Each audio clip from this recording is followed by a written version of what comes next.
আল্লাহর শুকরিয়া আদায় করা শর্ত। আল্লাহ তাআলার শুকরিয়া যেই ব্যক্তি আদায় করবে রে মুসলমান, হে আমার পর্দার অন্তরালের মা বোনেরা, আল্লাহর শুকরিয়া যারা আদায় করবে আমার আল্লাহ তাআলা ওই মানুষগুলারে দুনিয়া এবং আখিরাতে 10 প্রকারের সম্পদ দান করবেন। মানে 10টা নিয়ামত দান করবেন। জোরে কোন সুবহানাল্লাহ। বাবানো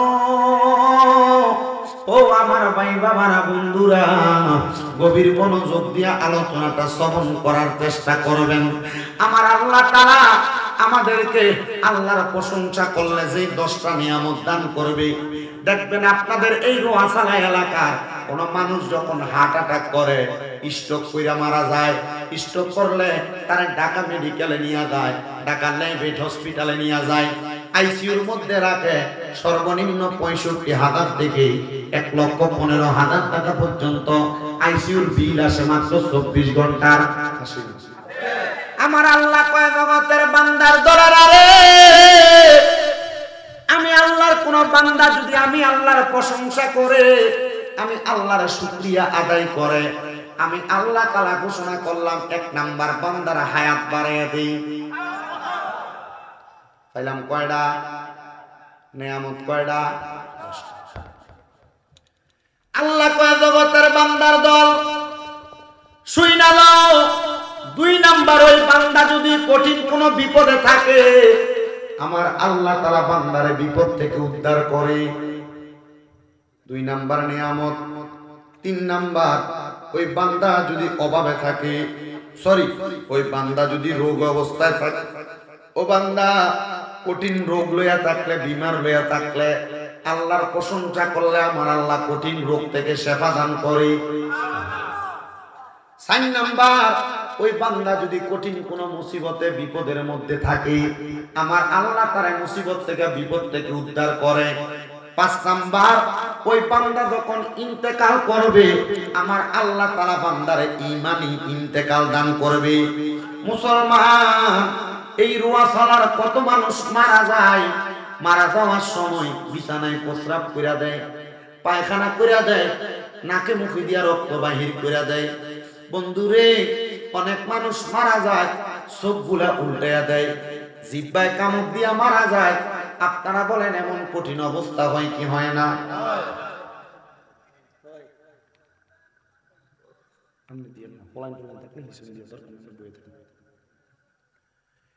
এমন কঠিন পরিস্থিতি কই একবার তো মসজিদের হুজুররে বললেন না, হুজুর মানুষ কেন মারা যাওয়ার সময় বিছানার মধ্যে প্রস্রাব কইরা দেয়, মারা যাওয়ার সময় বিছানার মধ্যে পায়খানা কইরা দেয়, হুজুর মারা যাওয়ার সময় নাকে মুখে দিয়া রক্ত বাইর হয়। ও বন্ধু, একবার তো ইমাম সাহেব এই প্রশ্নটা করলেন না? শুধু ইমাম সাহেব কেন মসজিদটা পরিষ্কার করলো না, এটা নিয়ে টমক ধরে? ঠিক আছে, কারণ এটা দোষী আপনারা। আপনারা জিজ্ঞাসা করেন আর না করেন, আল্লাহর নবীর সাহাবায়ে কেরাম প্রশ্ন করেছিলেন, ইয়া রাসূলুল্লাহ, ইয়া হাবিবাল্লাহ, নবী গো, এমন কষ্ট পেয়ে কারা মারা যায়? মানে বিছানার মধ্যে যে প্রস্রাব পায়খানা করে দেয়, নাকে মুখে দিয়ে যে রক্ত বাইর হয়, ওই মানুষগুলা কারা? তাদের পরিচয় কি আপনি দিবেননি?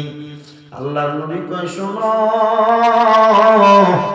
যখন আজরাইল ফেরেশতা তাদের সামনে চলে আসে, মালাকুল মাউত ওই বান্দাদের সামনে দাঁড়ায় গেলে, মালাকুল মাউতের চেহারাটা দেখা বান্দা বড় আতঙ্কিত হয়ে যায়, বড় ভয় পেয়ে যায়। এবার মালাকুল মাউতের সঙ্গে বান্দা কথা বলার চেষ্টা করে, বান্দার তো হায়াত শেষ, ওই বান্দা তখন আর কথা বলতে পারে না। তখন আজরাইলের সঙ্গে প্রথম বাক্য ব্যবহার করার সময় তার 2 দাঁতের চোয়ালের মাঝখানে দিব্যাটা আটকে যায়। হে মুসলমান, এ রোয়াচালার যুবক, এ রোয়াচালা এলাকার মুরব্বী বাবারা, যুবক নওজোয়ান ভাইয়েরা, পর্দার অন্তরালের মা বোনেরা, দেন আপনাদের পাও আমার সামনে দেন, আমি আমার দিব্যাটা লাগে আপনারা পাওটা পরিষ্কার করে দিব। তো ওয়াদা করেন, এমন মরণ আল্লাহর কাছে কোনোদিন কামনা করবেন না যে আজরাইল সামনে আসলে আপনি দিব্যায় কামড় দিয়ে মারা যাবেন। আমি আপনাদেরকে বোঝানোর চেষ্টা করছি, মনোযোগ দিয়ে শুনবেন মুসলমান। আজরাইল যখন সামনে আসে, কথা বলার চেষ্টা করলে 2 দুই চোয়ালের মাঝখানে একটা মানুষের দাঁতের মাঝখানে তার জিহ্বাটা আটকে যায়, কথা বলতে পারে না। এবার বান্দা আজরাইলকে চোখের ইশারা দিয়ে বোঝানোর চেষ্টা করে। বান্দার চোখের ইশারা আজরাইলের দিকে তাকাইলে তাকায় দেখে আজরাইলের চেহারাটা এমন ভয়ঙ্কর, বান্দা তাকাইতে তাকাইতে বান্দার চোখটা উল্টে যায়। বান্দা তখন চোখ দিয়া বুঝাইতে পারে না। এবার বান্দা আজরাইলের চেহারা দেখতে দেখতে বান্দার ডান হাত এবং বাম হাত, বাম পা ডান পা এবং বান্দার ঘাড়ের সাহারতগুলা টাস টাস করে ছিঁড়া যায়। তখন বান্দার রক্ত আর চলাচল করতে পারে না। তখন বান্দার রক্তগুলা নাক আর মুখ দিয়ে বাইর হয়। তখন আজরাইল যখন বান্দার বুকের মধ্যে থাবা দেয়, বান্দা ওই চাপটা সহ্য করতে না পাইরা বিছানায় প্রস্রাব পায়খানা করে দেয়। কত মানুষ কুয়াতলায় মারা যায়, কত মানুষ মুরাদনগরের মারা যায়, কত মানুষ বাঙ্গরা বাজারের মারা যায়, কত মানুষ আশেপাশে এলাকায় মারা যায়। একবার তো চিন্তা করলেন না কেন মানুষটা এত কষ্ট পেয়ে মারা গেল? ও মুসলমান, ও নবীর উম্মতের দলেরা, আশিক রাসূল ভাই বাবার একটু মনোযোগ দিয়ে শুনবেন। আমি আপনাদের সন্তানের মতো, আমি আপনাদের ভাইয়ের মতো, কারণ নাতিনাতপুরের মতো। একটু যদি ধৈর্যের সাথে একটা ঘন্টা সময় আমার দেন, আমি আপনাদের কোয়াজটা বোঝাইতে পারবো। আমার একটা বিশ্বাস, এই এলাকা সোনাকান্দা দরবার সহ আশেপাশে বিভিন্ন দরগার, রাজা চাবিতলা সহ বড় বড় আউলিয়া কেরামের ভক্তবিন্দুর এখানে আছেন, অন্যান্য আউলিয়া কেরামের ভক্তবিন্দুর আপনারা আছেন। আমি আমার ওয়াজের মধ্যে শানে তরিকত, শানে রিসালাত, কোরআন সুন্নাহর আলোকে কবর, হাসর, মিজান, ফুলসিরাতের কথা মানুষকে বোঝানোর চেষ্টা করি। আমি চেষ্টা করি আমার বয়ান দিয়ে মানুষকে একটু হেদায়েতের পথে ডাকার জন্য। যদি আপনার ভালো লাগে আমার কথাগুলো শুনবেন। এখন আমি আমার বয়ান শুরু করি নাই, শুধু আপনাদেরকে ইমানদারের মৃত্যুটা আর বেঈমানের মৃত্যুটা কেমন একটু বোঝাইতে চাই। আমি আমার বয়ান শুরু করব, তখন মিলাদ শরীফ পয়রা, যিকিরাতকার পয়রা, তারপরে আমি আমার বয়ানের দিকে যাব। আপনাদের কোনো কষ্ট হলে আপনারা বলতে পারেন, কারণ আপনারা যারা এখানে আছেন আপনারা সবাই ধর্মপ্রাণ মানুষ, এত কষ্ট করে বসে আছেন। এবার আল্লাহর হাবিব বলে, শোনো, যখন আজরাইল বেঈমানের বুকের মধ্যে থাবা দেয়, বেঈমান বান্দাটা তখন সহ্য করতে পারে না। সাহাবায়ে কেরাম প্রশ্ন করে, ইয়া রাসূলুল্লাহ, ইয়া হাবিবাল্লাহ, নবী গো, ওই বেঈমান বান্দাটা কারা আপনার কাছে জানতে চাই।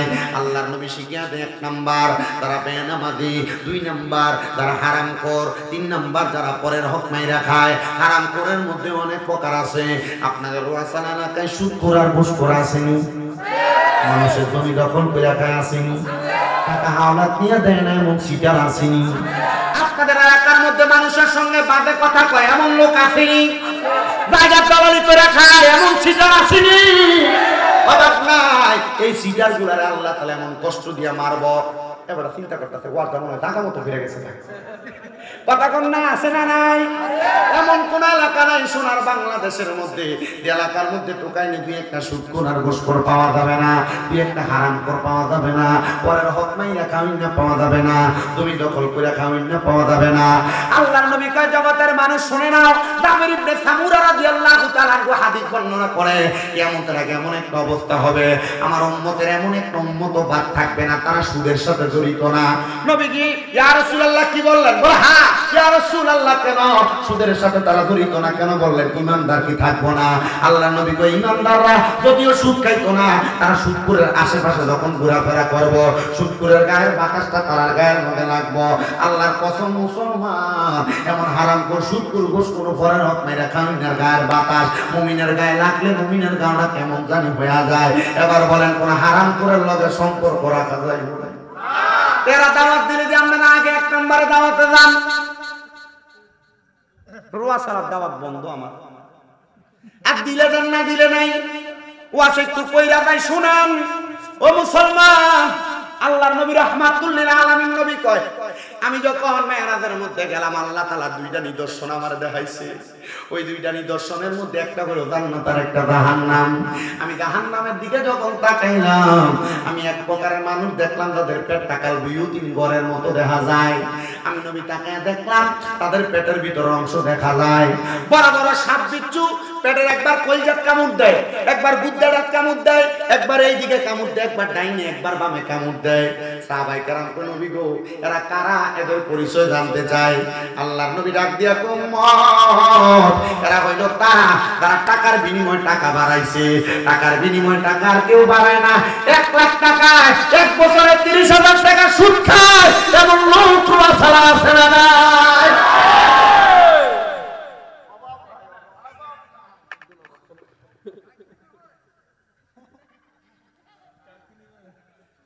কইেন না। এবার কি তন ফতন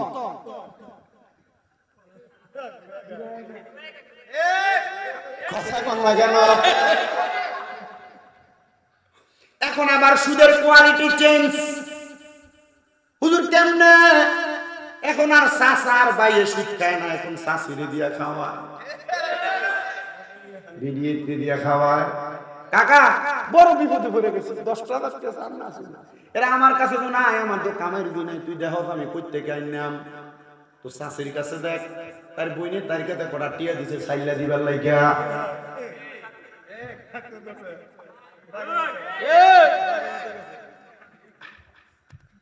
আমরা যদি কোন আমার ওয়াজ চলবো তাহলে চলবো, ওই পিছন দিয়ে চলবো, তাহলে সামনের দিকে আইতে হবে,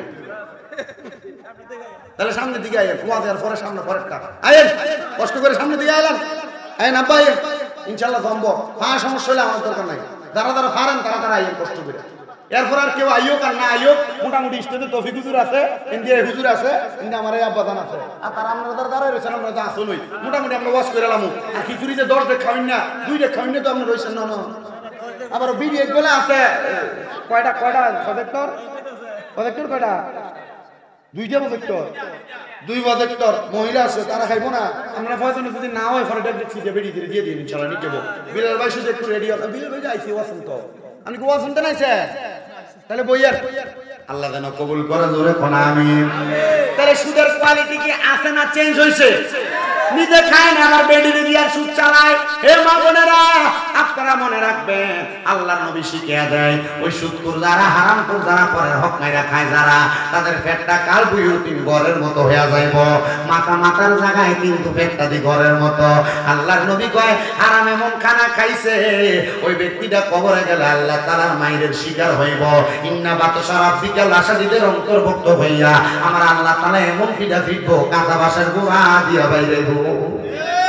আল্লাহর নবী রাহমাতুল লিল আলামিন নবীর কাছে সাহাবায়ে কেরাম ইয়া রাসূলুল্লাহ এগুলার শাস্তি কেমন হবে? আল্লাহ নবী কয় শুনো, এমন গুনাহগার যারা, বেনামাজি যারা, হারামখোর যারা, পরের হক মাইরা খায় যারা, ছগলখোর যারা, দোকানে বইয়া বইয়া মানুষের নামে গীবত করে যারা, এদের মরণটা কেমন মরণ হইব তোমরা শোনো না। এদের রূহ যখন কবজ করব, ওই রূহটার আত্মাইলার নিবে না, 2টা ফেরেশতা এদের রূহ নেওয়ার জন্য হাজির হয়ে যাবে। 2টা ফেরেশতা যখন এদের রূহটা নিতে আসবে, এরা তাকায়া দেখবে এই 2টা ফেরেশতার চোখগুলো একবারে নীল কালারের হয়ে রইছে, এমন নীল কালার। ওই ফেরেশতারা যখন রূহটা নেওয়ার জন্য হাত দিব, 2জন ফেরেশতার নাকের মধ্যে একটা রুমাল দিব, কোন না? 2জন ফেরেশতার নাকের মধ্যে রুমাল লাগাইবো। এবার ওই হারামখোর বেনামাজি বদ ব্যক্তিটার রূহটা যখন আসমানের দিকে নিব, ফেরেশতারা তাকায় দেখবো আসমানের মধ্যে অনেকগুলা ফেরেশতা, ডাইনে 19 জন, বামে 19 জন দাঁড়ায় রইছে। কিন্তু ওই ফেরেশতারা থুতু মারে, কার রূহ আনলি? এবার ওই 2 নীল চোখওয়ালা ফেরেশতা দিগাইবো, এ ফেরেশতার দল, বান্দা মারা গেছে, তার রূহ আনলাম, তোমরা দি থুতু দাও, তোমরা তারে নিয়ে না যাইবা। থুতু দেওয়ার কারণ কি তোমরা কি বলবা নাকি? ওই 19 ফেরেশতা ডাক দিয়ে বলবে আমরা থুতু দেই কেন, তোমরা আমাদেরকে জিজ্ঞাসা করলা। নাকের ভিতরে যে কাপড়টা দিছে এটার কারণটা কো, তারপর থুতু দেওয়ার কারণ শুনবা। কয় শুরু, একটা নাকের ভিতরে রুমাল, আরেক ফেরেশতা কি করে? থুকু দেয়।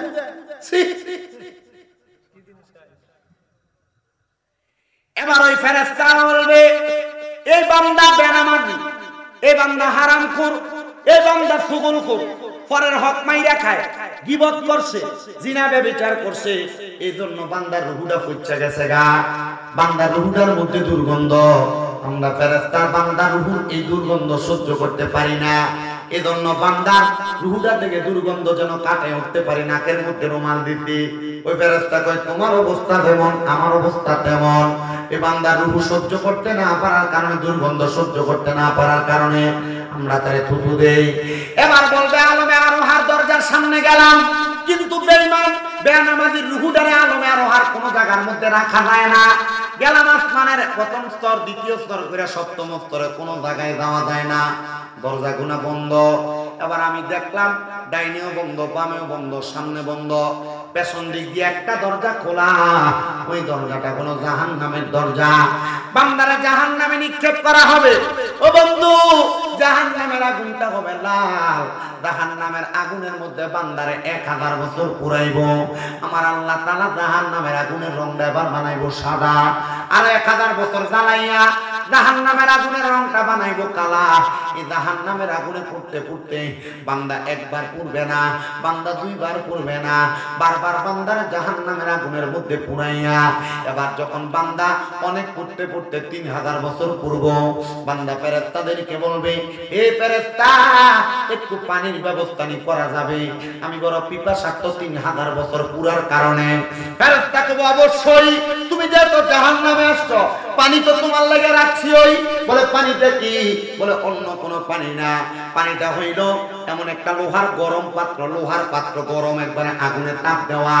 এই পাত্রটার মধ্যে অন্য জাহান্নামীদের মধ্যে পুরানোর কারণে রক্ত আর ফুসগুলা দেরি বাইরে বাইরে নিচে পড়তে হাবিয়ার মধ্যে, এখান থেকে গরম এই পাত্রটার মধ্যে করে 1 কাপ পানি আনবো।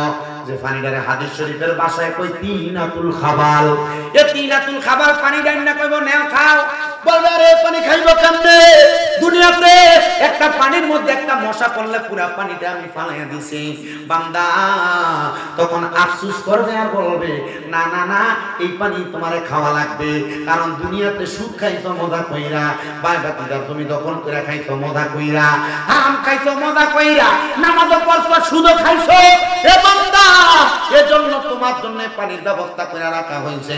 এবার বান্দা বিটকুটে বিটকুটে পানিগুলা মুখের মধ্যে দিবে। কিন্তু বন্ধু, কি খবর হইব জানো? বান্দা পানি যখন মুখে দিব, বান্দার পেটের নারী বুড়ি গুলা পায়খানা রাস্তা দিয়া বাহির হইয়া যাইব। চিৎকার করব, বাঁচানোর মতো কেউ আসবে না। আরে সুদ খাইয়া পোলারে বড় ডাক্তার বানাইলা, পোলারে তুমি বিদেশ পাঠাইলা সুদের টাকা দিয়া, পোলারে তুমি মানুষের মতো মানুষ বানানোর চেষ্টা করলা। ওই ফুদে তুমি আব্বারে বাঁচাইতো না, যে স্ত্রীরে দামি স্বর্ণ গয়না কিনা দেওয়ার লাগে সুদের টাকা করলা, ব্যাংকে এফডিআর করলা, ব্যাংকে ডিপিএস এর নাম দিয়া সুদের টাকা খাইলা। আল্লাহ কখন তোমার ওই বউ তোমারে কবরে বাঁচাইতো না।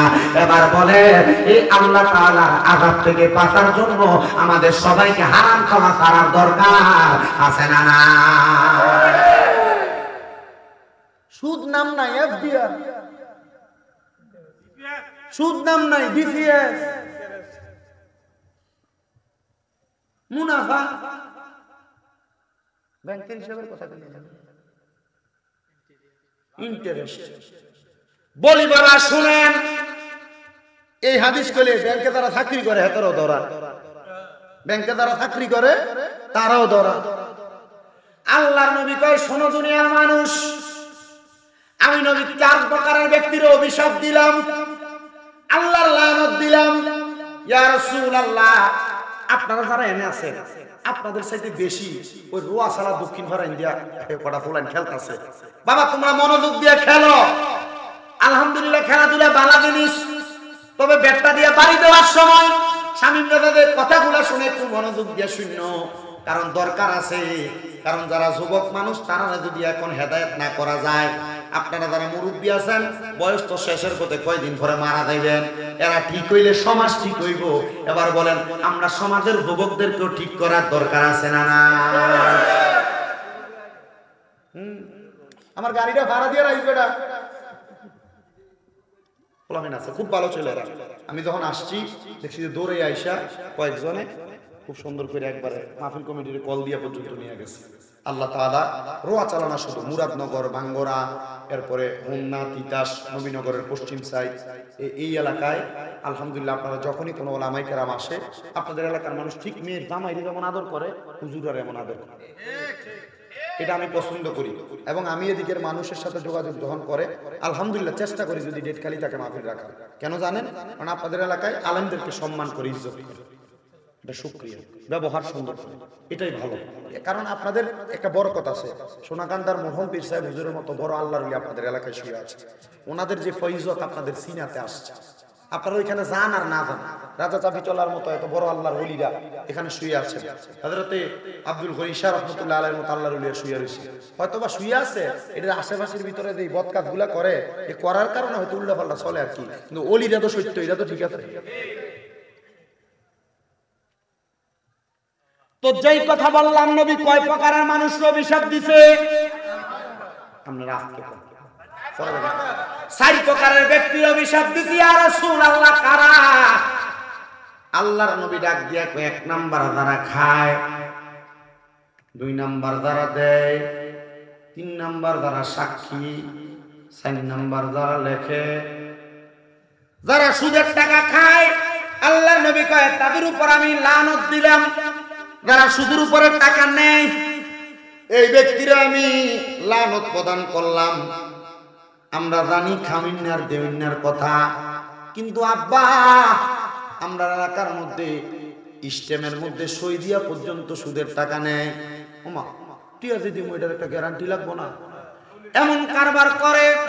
তো যেই ব্যক্তি সুদের টাকার কাগজটা লেখা, আল্লাহর নবী কয় যিনি কাটে, ওই লেহুন্না বেড়া খাউন্না দিয়ে খাইয়া লাভ হইব, ওই ব্যক্তি দিয়ে আযাবে জ্বলব। লেহুন্না বেড়া তিন আযাবের মধ্যে জ্বলব। এবার এলাকার বালা ব্যক্তি, যেটা নামাজি মানুষ, ভদ্র মানুষ, তারে কয় কাকা আমার কাছ থেকে 1 লাখ টাকা নিবা, আপনি একটু সাক্ষীরা হইয়া যান। আল্লাহর নবী কেমন সাক্ষী দ্বারা হইব, জাহান্নামের আগুনে তারা সমানভাবে ফুরাইব।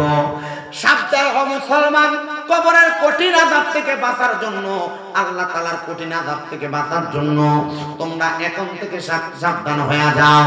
এবার মুমিনের ইন্তেকাল, আমি 10টা নিয়ামতের কথা বলছি। 5 নাম্বার ঈমানের সাথে মৃত্যুবরণ, আমি সেই কথার মধ্যে ছিলাম রে বাবারা। এবার আসেন আল্লাহ তাআলা আজ 6 নাম্বার কি নিয়ামত দান করব। মুমিন বান্দা যদি হয়, ইন্তেকাল করবে যখন, ইন্তেকাল করার সময় দুনিয়ার বান্দা যারা বেঈমান, যারা হারামখোর, যারা পরের হক মেরে খাইছে, তারা তো বিদ্যার মধ্যে প্রস্রাব পায়খানা কইরা দিয়ে ইন্তেকাল করছে। কিন্তু যেই ব্যক্তি ঈমানদার, আজরাইল যখন তার সামনে আইব, আজরাইল তার সামনে আসার আগে আর 2টা ফেরেশতা ঈমানদারের সামনে আইব, মুমিনের সামনে আইব। এ দাড়ি পাকা বয়স্ক বাবারা, আমার যুবক নওজোয়ান ভাইরা, পর্দার অন্তরালের মা বোনেরা, ওই 2টা ফেরেশতা যখন সামনে আইব, একটা ফেরেশতার হাতের মধ্যে মেশক আম্বরের আতরের একটা বোতল থাকবো, আর একটা ফেরেশতার হাতের মধ্যে জান্নাতের একটা আপেল থাকবো। ওই মেশক আম্বরের আতরটা লইয়া ফেরেশতাটা নাকের কাছে লাগিয়ে দিব গো। বান্দা সুগান পাইয়া যখন ঘুমায়া যাইব, এবার বান্দা অল্প কিছুক্ষণের মধ্যে আজরাইল তার সামনে, আজরাইল আইসা বান্দার বুকের মধ্যে হাত দিব, কিন্তু বুকের মধ্যে থেকে 2টা ফেরেশতা উত্তর দিবে, আজরাইল এই বুক দিয়ে রূহ কবজ করতে পারবা না। বলে কেন কেন কেন? বান্দা এই বুকের মধ্যে আল্লাহ নবীর ভালোবাসা ধারণ কইরা নামাজের তালিম নিছে, জিকিরের তালিম নিছে, ভালো কাজের তালিম নিছে, নেওয়ার কারণে আমরা 2জন ফেরেশতা বান্দার বুকটারে পাহারা দেই। এই জন্য বান্দার বুকে দিয়া কষ্ট দিয়া বান্দার রূহ নেওয়া যাবে না। আরে বান্দা রূহ কবজ করার সময় এমন চিৎকার দেয়, আল্লাহর নবী কয় 2 প্রকারের ব্যক্তি ছাড়া, মাখলুকাত তারা সবাই তার চিৎকার শুনতে পায়, মানুষ আর জিন জাতি শুনতে পায় না। আর কুকুর, বিড়াল, এলাকার মুরগিগুলা পর্যন্ত মৃত্যু ব্যক্তির ইন্তেকালের সময় চিৎকারের আওয়াজ শুনতে পায়। এবার বান্দার বুক দিয়ে যখন রূহ যাবে না, বান্দার মুখের মধ্যে আক্রমণ করা হবে। ওই বান্দার মুখের মধ্যে থেকে 2জন ফেরেশতা আওয়াজ দিবে, বান্দা 5 ওয়াক্ত নামাজ আদায় করার জন্য সুবহান রাব্বিয়াল আলা, সুবহান রাব্বিয়াল আলা, সুবহান রাব্বিয়াল আলা বলে সাজদা দিছে। বান্দা 5 ওয়াক্ত নামাজের আগে ওযু বানাইতে, এ ফেরেশতা আজরাইল আপনি বান্দার মুখ দিয়ে রূহ কবজ করতে পারবেন না। এবার আজরাইল বান্দার ডান দিকে আক্রমণ করবে।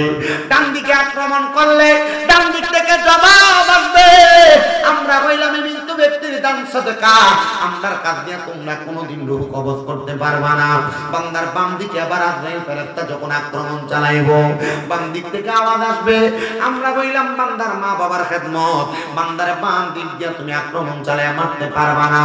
এবার আজরাইল ফেরেশতা আল্লাহ তাআলার কাছে ফিরে যায়, আর আমার আল্লাহ তাআলার কাছে জানায় দেয়, আল্লাহ বান্দার রূহ তো কোনো দিক দিয়ে কবজ করা যায় না। আজরাইল রে আমার আল্লাহ জবাব দেয়, এ আজরাইল বান্দা বান্দা ইন্তেকাল করবে, বান্দা তো মুমিন, বান্দার নামাজ তোমারে বাধা দেয়, বান্দার দান সদকা বাধা দেয়, মা বাবার খেদমত বাধা দেয়, বান্দা ইন্তেকাল করার আগে কলমা পড়ে মরবো, কালেমা পড়ে মরবো, এজন্য বান্দার রুহুটা বাইর হয় না। এবার যেই দুই ফেরেশতা বান্দার মাথার কাছে আর নাকের ডগায়, ওই দুই ফেরেশতা মেশকম্বরে আতরটা আবার যখন দিব বান্দার ঘুম ভেঙে যাইব। এবার বান্দার চোখ খুলে দেখবে ওই যে জান্নাতি আপেলটা বান্দার সামনে ধরে রাখছে, জান্নাতি আপেলের মধ্যে লেখা আছে কালিমা তাইয়্যিবা শরীফ। ওই কালিমা তাইয়্যিবা দেখা বান্দা তো বান্দার কালিমা পড়বে লা ইলাহা ইল্লাল্লাহ মুহাম্মাদুর রাসূলুল্লাহ সাল্লাল্লাহু আলাইহি ওয়াসাল্লাম। রোয়াসালার মানুষ আপনারা বলেন নবীজি যেই কালেমা, ওই কালেমা পড়লে কি গুনাহ হয়? সওয়াব হয়। আল্লাহর নবী কয় বিকাউলি লা ইলাহা ইল্লাল্লাহ মুহাম্মাদুর রাসূলুল্লাহ ফাদাখালাল জান্নাহ। তারা জবান দিয়া কালিমা তাইয়্যিবা পড়ছে, তারা জান্নাতে যাইব। ও বন্ধুগো, তাহলে আপনারা আস্তে কেন কালেমা পড়লেন? মুহাব্বতের আমাকে সবাই আমার সাথে বলেন লা ইলাহা ইল্লাল্লাহ ও মুহাম্মাদুর রাসূলুল্লাহ সাল্লাল্লাহু আলাইহি ওয়াসাল্লাম। বান্দা কালিমা পড়ছে, বান্দা কালিমাটা পড়া বান্দার মুখ দিয়ে যে নিঃশ্বাস বাইর হবে, আল্লাহ আদেশ দিবে আজরাইল তাড়াতাড়ি বান্দার রূহটা কবজ করো। আজরাইল ফেরেশতা বান্দার রূহটা তখন কবজ করে নিয়ে যাবে। এবার বান্দা টের পাবে না, এর মধ্যে আজরাইল যখন ওই বান্দার রূহটা নিয়ে যাবে আসমানের দিকে, বান্দার রূহটা আজরাইলের হাতের মধ্যে থাকবে না। বাইন্না দললে বাইন্না যেমন ভাবে স্লিপ করে পইরা জায়গা, আজরাইলের হাতের মধ্যে ইমানদার মুমিনের রূহটা থাকবে না, এমন ভাবে পইরা যাওয়ার চেষ্টা করবে। আজরাইল বলবে আল্লাহ কার রূহ কবজ করলাম, বান্দার রূহ তো আমি আজরাইলের হাতের মধ্যে থাকে না। আজরাইল আমার আল্লাহ বলবে জান্নাতের মধ্যে যাইয়া এক নাম্বার তুমি একটা ফিদ্দা মানে একটা রূপার পেয়ালা আনো, রূপার পেয়ালার মধ্যে বান্দার রূহটা তুমি রাখো, কিন্তু রূপার পেয়ালার মধ্যে বান্দার রূহটা থাকবে না। পানি যেমন ভাবে একটা ট্যাপ সাইডা দিলে উতরে উপর দিয়া পইরা যায়, বান্দা তখন তোমার রূহটা তেমন ভাবে রূপার পেয়ালা থেকে পড়ে যাবে। এবার বলবে যাও বান্দার রূহটা এবার স্বর্ণের একটা পেয়ালার মধ্যে রাখো, স্বর্ণের পেয়ালায় থাকবে না। যতক্ষণ স্বর্ণ রূপার পেয়ালার মধ্যে বান্দার রূহটাকে আদান প্রদান করা হবে, ততক্ষণে বান্দার জানাজা শেষ, কাফন শেষ, দাফন শেষ। এবার বান্দার এই রূহটা নিয়ে কি করবে? আলমে আরোহার মধ্যে তো রাখবে না। এবার আল্লাহ বলবে এ আজরাইল যেহেতু বান্দার রূহ কোনো জায়গার মধ্যে রাখা যায় না, আমি আল্লাহ ঘোষণা দিয়েছিলাম ওয়ালা তাকুলু লিমান ইউকতালু ফি সাবিলিল্লাহি আমওয়াত বাল আহইয়াউ ওয়ালাকিন লা তাশউরুন। যারা আমি আল্লাহর রাস্তায় চলে আসে, ঈমান নিয়ে আসে, এরা মৃত না, আমি আল্লাহ কইছি এরা জিন্দা। যাও কোন জায়গায় যেহেতু বান্দার রূহটা থাকে না, বান্দার রূহটা আবার বান্দারে দিয়া দাও।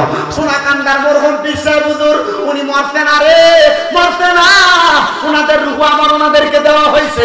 দিছে কে? আর পুরো বলেন দিছে কে? ও আমার রোয়াচালার যুবক ভাইরা, আল্লাহর ওলিরা মরে না, তাদেরকে আবার রূহ ফিরত দেওয়া হয়। তারা ইন্তেকাল করে আমার সাথে মাওলানা তৌফিকুল ইসলাম হুজুর আছেন, হুজুরকে জিজ্ঞাসা করেন বলে হুজুর ইন্তেকাল শব্দটার মানে কি? ইন্তেকাল শব্দটা বাবি পেয়ালের রোহনের স্থানান্তরিত হওয়া, জায়গা পরিবর্তন করা। ইন্তেকালের মানে হইল এই জায়গাটা এটা আরেক জায়গার মধ্যে গেছে। আলমে হায়াতে জিন্দেগি দুনিয়ার জগৎ থেকে বান্দাটা বরজখের মধ্যে চলে গেছে, কিন্তু বান্দা সেই জায়গার মধ্যে জীবিত আছে। কিন্তু অনেকে তারা মরা বলে, না আল্লাহ কয় ওয়ালাকিন লা তাশউরুন। এদেরকে তারা মরা বলে, এদেরকে তারা মুর্দা বলে, এরা শুনতে পায় না, বুঝতে পারে না, এরা মুর্দা না, এদেরকে তারা মুর্দা বলে, এরা নির্বুধ, এরা বোকা, এরা বোঝে না। তোমরা এদের সঙ্গে তর্ক করবা না। এবার আপনারা বলেন আমরা এমন পাক্কা মুমিন হইয়া সিনাডারে ইমানদারি সিনা বানায় মরতে চাই কি চাই না? বলেন না বাবা, চাই কি চাই না? ও মুসলমান, ও নবীর উম্মতের দলেরা, একটু ধৈর্য দিয়া মনোযোগ দিয়ে আলোচনা শ্রবণ করার চেষ্টা করবেন। আমি আপনাদেরকে মুমিনের ইন্তেকালের ব্যাপারে বোঝানোর চেষ্টা করতেছি। ও মুসলমান শোনো, এবার মুমিন বান্দা যখন ইন্তেকাল করবে, মুমিন বান্দা কবরে স্বাগতম পাইব। মুমিন বান্দার রূহটা যখন আজরাইল ফেরেশতাটা নিয়ে যাইব, আজরাইল ফেরেশতা মুমিন বান্দার রূহটা নিয়ে যাওয়ার সময় আর পিনাতে কাফর আছে নাই তো? মুমিন বান্দার শরীর থেকে রূহ আসবে। ও বন্ধু, নবীর হাদিস শরীফ পড়লাম, হযরত আনাস রাদিয়াল্লাহু তাআলা বলে একদিন আমি ফজরের নামাজের আগে আমার নবীজির সামনে বসা, আমার নবী রাহমাতুল লিল আলামিন নবীরে দেখতাছি, নবীজি নিচের দিকে তাকানো, কিন্তু আমার নবীজির চোখ মুবারক থেকে টপ টপ করে পানিগুলা পড়তেছি। আমি জিগাইলাম, ইয়া রাসূলুল্লাহ, ইয়া আবি, হে আমার আব্বা জান। আনাস রাদিয়াল্লাহু তাআলা নবীর মাঝে মাঝে আব্বা কইও ডাকতো, আবার আমার নবী মাঝে মাঝে ইয়া বুনাইয়া, হে আমার ছেলে কইয়া ডাকতো। ও বন্ধু, পুত ছিল না তবুও পুত ডাকতো, বাপ ছিল না তবুও বাপ ডাকতো, কারণ আমার নবীজি আমাদের একশোকে বাবা বলে। কেন? নবীদের স্ত্রী উম্মুল মুমিনিন, মুমিনের মা। তো যদি নবীর বউ যদি আমার মা হয়, নবী তো আমার আব্বা, এটা আমরা বিশ্বাস রাখি, অন্তরে ধারণা রাখি। বলে কেন? কারণ আমার নবীজিরে উম্মুল মুমিনিন, নবীর স্ত্রীরে মা বানায়, নবীর আব্বা বানায়, এটা বুঝাইছে না যে নবী আমার বাবা, এটা দিয়া বুঝাইছে নবী আমার অভিভাবক। কেমন অভিভাবক? আমার নবী কয়, কবর, হাসর, মিজান, ফুলসেরা, কোন জায়গায় আমি নবীর উম্মত যদি আটকে যায়, আমি নবী ওই উম্মতরে ছাড়া জান্নাতে যাইতাম না করে কোন সুবহানাল্লাহ। ওই কবরে, হাসরে, ফুলসেরাতে কোন আপন হবে না, যেজন তোমার আপন হবে সেই তো মদিনা, যেজন তোমার আপন হবে সেই তো মদিনা। উম্মতের দরদি নবী, উম্মতের নবী, উম্মতের দরদি নবী আছেন মদিনায়, যেজন হবে আপনা সেই তো মদিনা। বলেন কার লাগিয়া কান্দরে মনে, কার লাগিয়া বান্দ, কার লাগিয়া কান্দরে মনে, কার লাগিয়া বান্দ, কেউ তো তোমার আপন হবে না, না না না, যেজন হবে আপনা সেই তো মদিনা। আরে নিজের জন্য মায়ার নবী একটুও কাঁদেন নাই, সদাই তিনি কেঁদেছেন উম্মতের মায়ায়, সদাই তিনি কেঁদেছেন উম্মতের মায়ায়।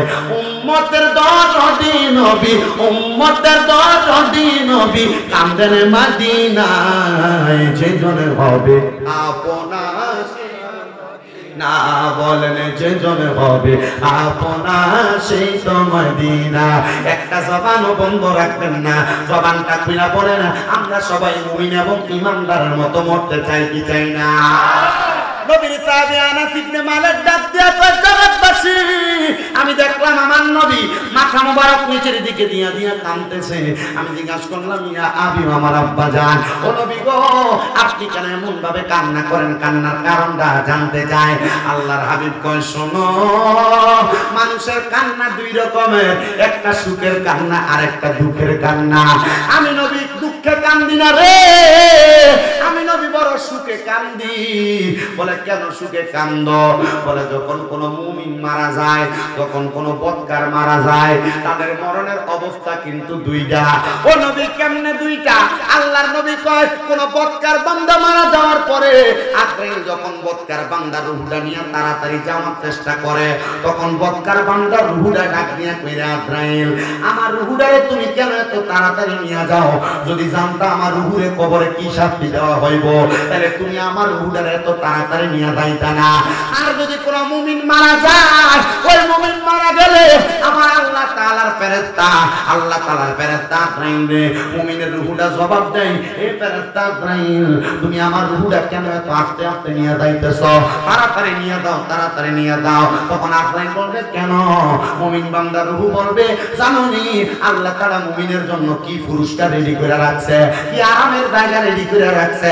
তুমি যদি জানতা, তুমি আমার এত আস্তে আস্তে মুমিন বান্দারে নিয়ে যাইতা না, তাড়াতাড়ি নিয়ে যাও। তখন মুমিন বান্দারে তাড়াতাড়ি নিয়ে যাওয়া হবে। আমার দাড়ি পাকা মুরব্বি বাবারা, যুবক নওজোয়ান ভাইরা, পর্দার অন্তরালের মা বোনেরা, এমন মুমিন বানান, আপনার দেহটারে মুমিনের দেহ বানান, আপনার শরীরটারে মুমিনের শরীর বানান, চেহারাটারে মুমিনের চেহারা বানান, আপনার রূহটাকে মুমিনের রূহ বানান। দেখবেন কবরে যাওয়ার পরে বড় শান্তি পাইতেছেন। শুনেন রে বাবাজিরা, মুমিনের মৃত্যু তো পাইলে না, তো আরামদায়ক মৃত্যু। আল্লাহর নবী কয়, মুমিন বান্দা মারা যাওয়ার পরে ওই বান্দা যদি আল্লাহর প্রশংসা করা বান্দা হয়, বান্দা 5 নাম্বার পুরস্কার পাইলো, মুমিনের মৃত্যু, ঈমানদারের মৃত্যু। বান্দা 6 নাম্বার পুরস্কার, বান্দা যখন তোমার কবরের মধ্যে রাখা হবে, ওই কবরের মধ্যে মাটির বিছানার মধ্যে রাখা হয়, কবরের মধ্যে কোনো লেপ, কোনো তোষক, কোনো কম্বল, কোনো জাজিম দেওয়া হয় না। কি জীবন বানাইলা? তুমি মরার পরে তোমার 5 বছর আগে তোমার লাশ পয়সা জায়গা। কি জীবন বানাইলা? ও বন্ধু, মরার পরে তোমার লাশ পচার আগে, বাস পচার আগে লাশ পয়সা দেয়। জীবন দিয়া কি হইব না আলোতের জীবন। আল্লাহর নবী কয়, একটা মানুষকে যখন সাদা মার্কিন কাপড়টা পরে কবরে রাখবো, যদি বান্দাটা আল্লাহর প্রশংসাকারী বান্দা হয়, বান্দার অন্তরটা জিকিরওয়ালা অন্তর হয়, কলবটা জিকিরওয়ালা অন্তর হয়, বান্দার লাশটা কবরে রাখার সময় রোয়াসালার মানুষ দেখবো মাটির মধ্যে শোয়া দিতেছে। কিন্তু না না না, বান্দারা মাটির মধ্যে শোয়ায় না, বান্দার কবরে 3 জন ফেরেশতা জান্নাতি কম্বল, জান্নাতি বিছানা বিছাইয়া দে। সোনারগাঁ হোটেল ঢাকা সব। আমি বেশি দিন হয় না মক্কা মদিনা থেকে আসছি। গড়িয়ালা একটা টাওয়ার আছে না, এটার ভিতরে একটা হোটেল আল গোফরান, আমার রুম আছিল এটা। যে বিছানা, মনে করেন আমি 10 দিন মক্কায় ছিলাম, 10 দিনে আপনাদের দোয়ায় 10টা উমরা হজ করছি। তো আমি যাইতাম মাগরিবের আজানের সময়, মক্কায় মাগরিব পইরা মসজিদে আয়েশা যে ইহরাম নিয়া এশার আয়েশা পড়তাম হেরাম শরীফ, আর যদি না পারতাম ওইখানে পইরা আসতাম। আমি উমরা শেষ করতে করতে, হজ শেষ কইরা, সাফা মারওয়া সাই কইরা, মাথা কামাইয়া, খাবার দাবার খাইয়া রুমে আইতে আইতে মোটামুটি প্রায় 12টা, কখনো যদি কেউ দেখা করতে আসতো, দেখা করে রুমে আসতে 1টা 2টা বেজে যেত। আজান দিয়া দেয় আবার 3টা, 18, 20, 22, 28। কি করবো? তো যাই এখন বিছানার ভিতরে আমরা পড়ি না, কারণ এই বিছানা এটা এত উঁচা, এটা ডাবদে ডাবদে এনেছিল নরম আর কি, মানে মজা। আমার তো আর এত টাকার তৌফিক নাই। আমার এক মা আছে, আমার ফুড ডাকছে সিলেট বাড়ি বিশ্বনাথ, থায় লন্ডনের মঞ্চেস্টার। আমার আব্বা সাইদ কবির সাহেব, তো ওনারা আসছে ওইখানে, আসলে তারা লইয়ে দিছে। এলাকা তো আরামে, নাহলে বাঙালির ওই মেসওয়ালা প্রায় মেসওয়ালা ইব্রাহিম খলিল রোড, হেন থেকে আইটিটা ইয়ে এরপরে নামাজ পড়া লাগে হেরাম শরীফে, আর আমরা হেন থেকে বাড়ি নিয়ে নামাজ ওই জামাতে রাস্তার ভিতরে খাড়িয়ে যায় আর কি, চিন্তা করবো। আগুন দিলে যাইয়া মক্কা নামাজ পড়ে দেবো, সম্ভব না। যারা গেছে তারা কইতেছে দেন। তা আমরা বাড়িয়ে আলহামদুলিল্লাহ চেষ্টা করছি, যতদিন ছিলাম এখানে নামাজ পড়ি। তো যে কথা, ওই হোটেলের যে বেড গুলা এত উঁচা, শুইলে এটা নামে কো নিচের লোকে লাগিয়ে থাকা। তো কবরে আপনারা জান্নাতের বিছানা বিছিয়ে দিব। আপনি চিন্তা করেন, দুনিয়ার 5 স্টার হোটেলের বিছানা যদি এত নরম হয়, জান্নাতের বিছানা কত মজার।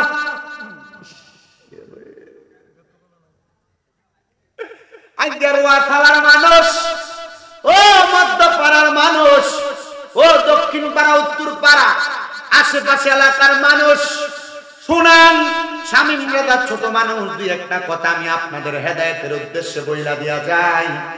আমি এই কথাটা আপনাদের জন্য এই জন্য নিতেছি, যেন আপনারা আপনাদের জীবনটারে মুমিন ইমানদারের দৌলত দিয়ে আপনি ধনী বানাইতে পারেন। কেন কেন কুমিল্লা শহরের কোম্পানিগঞ্জের বাজারের বাটা দোকানে গেলে জুতার গ্যারান্টি আছে 3 মাস, কিন্তু আপনার ইমানের গ্যারান্টি আপনার কাছে 3টা সেকেন্ডও নাই। যদি ইমানের গ্যারান্টি 3টা সেকেন্ডের বেশি থাকতো, তাহলে আপনি বান্দা কোনোদিন নামাজ ছাড়তেন না, বান্দা পথ পথে যাইতেন না, খারাপ পথে যাইতেন না। আল্লাহ আমাদেরকে ইমানের দৌলতে ধনী হওয়ার তৌফিক দান করুন। জোরে কোন আর জোরে। মুসলমান, ওই কবরে বিছানাটা কিসের বিছানা? জান্নাতের বিছানা। এবার ওই কবরের মধ্যে আপনারা রাখবো বিসমিল্লাহি ওয়া আলা মিল্লাতি ইল্লাল্লাহ। কি কি ও রাসূলুল্লাহ, রাসূল না মইরা পয়চা গইল্লা মদিনা ছুঁয়ে রইছে। তাহলে যদিও নবী মদিনায় বিসমিল্লাহি ওয়া আলা মিল্লাতি রাসূলিল্লাহ বলে নবীর কাছে দিছো, তার মানে কবরে নবী আইবো। আরো জোরে করবে সুবহানাল্লাহ। ওরে আম পাতায় জাম পাতায় কত পানি পড়ে, শেষ বিদায়ের গোসল দিব বরুই পাতার জলে। ওরে সেই দিন কিন্তু নূরের নবী আইব রে কন্যা, সেই দিন কিন্তু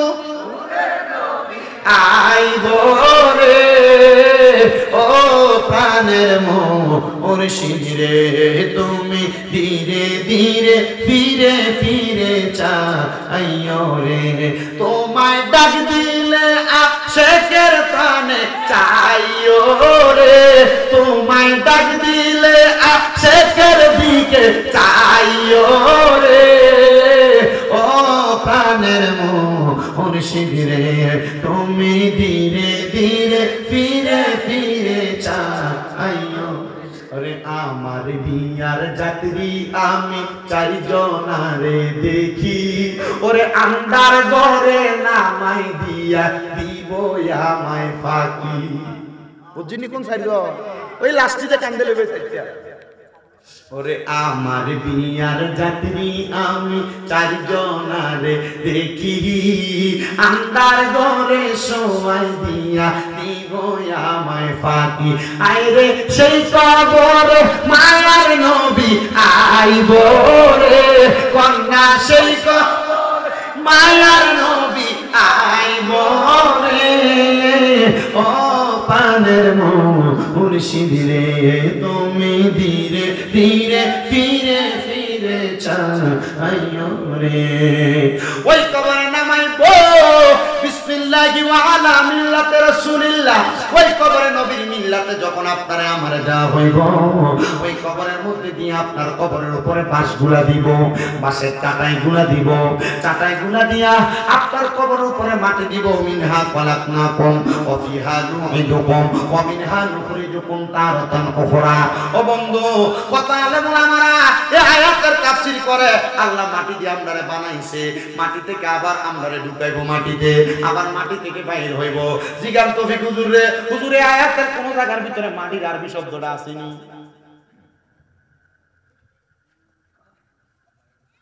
ওই যে মিনহা বলছে জমির দিয়ে বুঝাইছে, ওই আগের আয়াতে মারহাবা কন্যা, আরো জোরে কন্যা মারহাবা। আল্লাহ মাটি দিয়া বানাইছে, মাটিতে ঢুকাই বাবার মাটি থেকে উঠাইব। সবাই জোরে জোরে একটু জিকির করেন লা ইলাহা ও লা ইলাহা লা ইলাহা ইল্লাল্লাহু মুহাম্মাদুর রাসূলুল্লাহ সাল্লাল্লাহু আলাইহি ওয়াসাল্লাম। জবান খুলে জোরে জোরে পড়ে আলহামদুলিল্লাহ। এবার কবরে মাটি দিয়া যখন আপনার এলাকার মানুষ আপনারা কবরের মধ্যে শোয়া দিয়া চইলা যাইব, কবরের ভিতরে একটা মোমবাতি জ্বালাইব, কবরের ভিতরে লাইট। অন্ধকারে কেমনে থাকবা? আল্লাহর নবী কয় যদি মুমিন হয় 5 ওয়াক্ত নামাজের ওযু বানাই, ওযু বানাই রে। হে যুবক শোনো, হায়রে আমার পর্দার অন্তরালের মা বোনেরা শোনো, বান্দা কবরে যাইবা, তোমার কবরে কোনো আলো নাই বাতাস নাই, কিন্তু যদি মুমিন হও তোমার কবরের মধ্যে দুইজন ফেরেশতা মুনকার আর নকির যখন আইব, মুনকার নকির আইসা দেখবো ওই কবরের মধ্যে নূরের আলো ফক ফক করে জ্বলতেছে। এবার ওই ফেরেশতারা জিগাইবো আল্লাহ সব বান্দার কবর তো অন্ধকার, এই বান্দার কবর কেন এত আলোকিত দেখা যায়? তখন বলবে বান্দা 5 ওয়াক্ত নামাজের ওযুর কারণে বান্দার চেহারার মধ্যে এমন একটা নূরের আলো, ওই আলো দিয়ে বান্দার অন্ধকার কবর আলো হয়ে গেছে। তোমার কবর তুমি আলোকিত বানাইবা, তোমার কবর তুমি অন্ধকার বানাইবা, সিদ্ধান্ত তোমার, বইলা দেওয়ার দায়িত্ব আমার। আমি আমার পর্দার অন্তরালের মা বোনদের কাছে বলবো, ওয়াজটা কিন্তু কিছুক্ষণ পরে আপনারা উপরে আইয়া পড়ব। সাবধানতা, একটু সুন্দর করে বসে, না জানি ওয়াজটা আপনারা কোন মায়ের গায়ে পড়ে যায়। আপনারা যারা এখানে বসছেন আপনাদের গায়ে ওয়াজটা পড়ব, শুধু একটু মনোযোগ নিয়ে বসবেন। বলে হুজুর আপনার গায়ে পড়লাম আমরা বৈশা লাভ হইল কি আমরা জায়গা? না না না, যদি হেদায়েত পেতে চান, এই দিন সিরাতুল মুস্তাকিম পথটা পাইতে চান, ওয়াজটা শুনে ওয়াজটা দিয়ে আপনার কি লাভ হয় একটু জানার চেষ্টা করেন। এবার এই কবরের মধ্যে মুমিন যদি হয়, আল্লাহর প্রশংসাকারী বান্দা যদি হয়, কবরের মধ্যে সুন্দর আলো হয়ে যাইব বান্দার চেহারার মুখ দ্বারা। এবার কবরে ফেরত পাইব 5টা।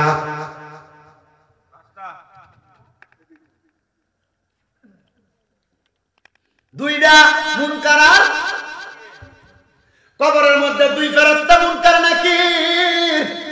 ওই মুনকার নাকির আবার কবরে দিয়ে আমরারে প্রশ্ন করে, মান রব্বুকা ওমান দীনুকা ওমান নাবিয়ুকা, করেনি?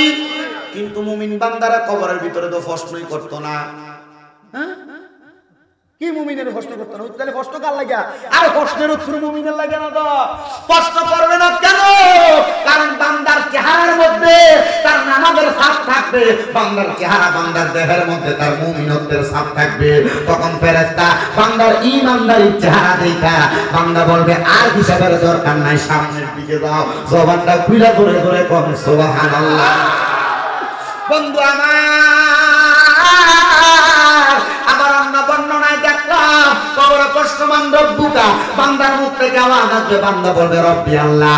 আরেক বর্ণনায় দেখলাম প্রশ্ন করবে ওমান দিনুকা, বলে আমার শুরুত দেখো, আমার দিনের শুরুত আছে। দাড়ি ভিজে ঘুম শেষ করলা কাছে আলাইরা কবরের মধ্যে তুমি যাইবা। শোনো মুসলমান, শুনে নাও, তারা এখানে বসলে তুমি মনোযোগ দিয়ে শোনো। ওই কবরে 3 নাম্বার প্রশ্ন, আমার নবীরে তোমার সামনে আনবো, ওমান হাযার রাসূল, এই ব্যক্তিরে চিনো কিনা? আমার নবীরে তোমার সামনে দাঁড় করে বলবে দেখো চিনো কিনা? বান্দা শোনো শোনো শোনো, যখন আমার নবী তোমার সামনে আসবে তুমি নবীরে চিনা লাগবে না।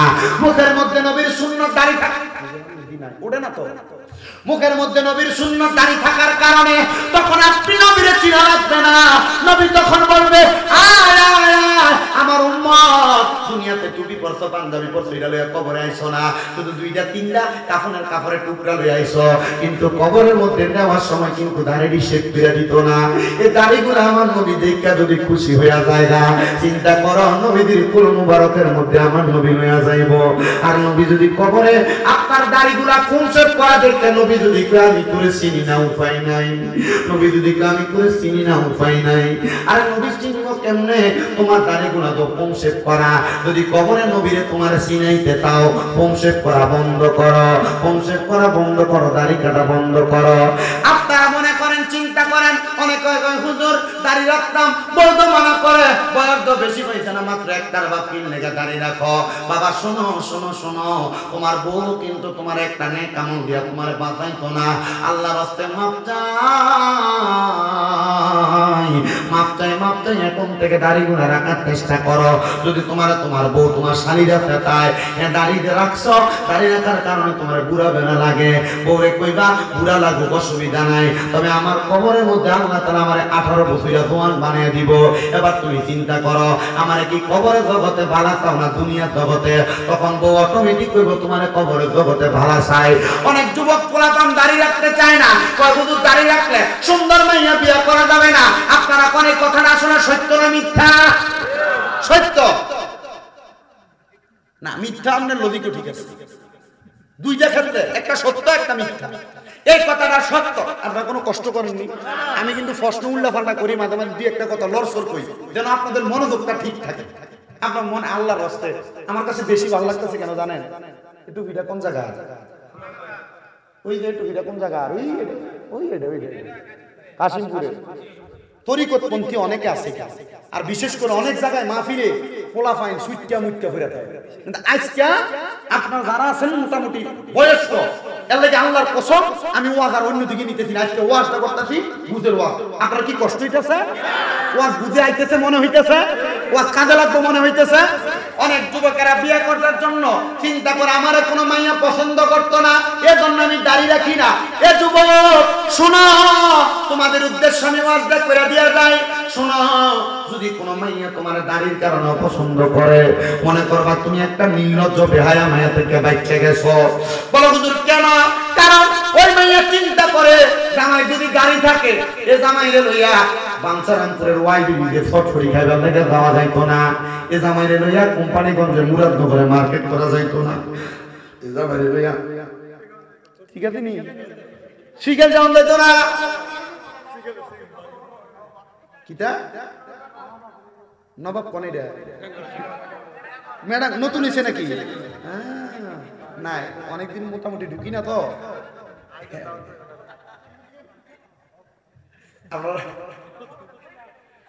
মাইয়া চিন্তা করে দাড়িওয়ালা পুরানো বেহায়াপনা করা যাবে না। এবার আপনারা বলেন, যে মাইয়া শর্টফুটি ফুচকা খাইবার লাগে বেফরদা ভাবে বাঞ্ছারামপুরে ওয়াই ব্রিজে যায়, অনেক বিভিন্ন জায়গায় যায়। এবার কোন যে মাইয়া এমন বেফরদা ভাবে ঘুরতেছে, এটা কি আসলে বালা মাইয়া না খারাপ? তাহলে বুঝা লইবেন নবীর সুন্নাত দাঁড়ি রাখার কারণে একটা ফুন্ডা ফেন্ডা মাইয়া থেকে বাচ্চা গেছেন না। আর দাড়িওয়ালা ফুলার ওই মাইয়া বিয়া করব যে মাইয়া আল্লাহ নবীর সুন্নতকে পছন্দ করব। এ যুবক, এ মুরব্বী বাবাজিরা, আমার যুবক নৌজওয়ান ভাইরা, ওয়াজটা আপনাদের হেদায়েতের উদ্দেশ্যে আপনারা চেষ্টা করেন এই ওয়াজটা কাজে লাগানোর জন্য। তাহলে ৮ নাম্বার যেটা বললাম, আল্লাহর নবীজি আপনি চিনা লাগবে না, নবী আপনারে চিনবে। সুবহানাল্লাহ, আর জোরে কোন সুবহানাল্লাহ। ওই কবরে আরো 2টা জায়গা আছে। একটা জায়গার নাম হলো ফুলসেরাত।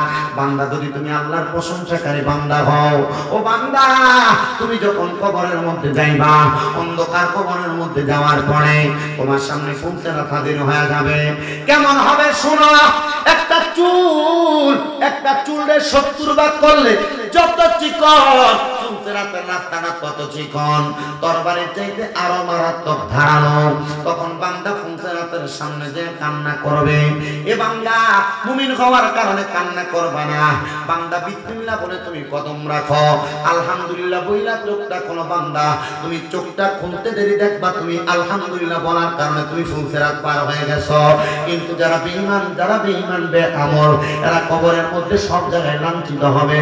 ফুলসেরাতের দড়িটা ছিঁড়ে এরা যখন জাহান্নামের আগুনে পড়বে হাবিয়া, ডাইরেক্ট কোন মারাত্মক জাহান্নামের মধ্যে ঢুকে দেওয়া হবে। এ বান্দা শোনো, 9 নাম্বার পুরস্কার পাইলা। ফুলসেরাত আল্লাহ বিজলির মতো পার করে দিবে। বিসমিল্লাহ আলহামদুলিল্লাহ বলতে যা সময় তা। এবার বান্দা সামনে দেখবে অত্যন্ত সৌন্দর্যমণ্ডিত জায়গা, দেখতে বড় ভালো দেখা যায়। বান্দা 2টা দরজা দেখবে, 2টা দরজা দিয়ে প্রবেশ করতে চাইবে। বান্দা কোথায় যাবে? তখন বান্দাকে এক প্রকারের ফেরেশতা আহলান ওয়া সাহলান মারহাবান দুয়ুফুর রহমান বলে ডাকবে। এ আল্লাহর বান্দা, আল্লাহর মেহমান, আয় আমরার কাছে আয়, আমরার কাছে আয়। ওই বান্দাগুলা কেউ না, জান্নাতের গেটে যে ফেরেশতা নাম হলো রেদওয়ান ফেরেশতা। ওই ফেরেশতা সহ আর 19 জন ফেরেশতা জান্নাতের গেট থেকে ডাকবো, আয় আয় আয় আয়, বান্দা জান্নাতের মধ্যে প্রবেশ কর। তখন বান্দা জান্নাতের মধ্যে প্রবেশ করবে, 10টা পুরস্কার পাওয়া যাবে। ওই বান্দার কেউ না, ওই বান্দা আল্লাহর প্রশংসাকারী বান্দা। দূরে বলেন কার প্রশংসা? আল্লাহ। আরো দূরে বলেন কার প্রশংসা? এবার আমি আপনাদেরকে নবীর আরেকটা হাদিস শরীফ শোনাই।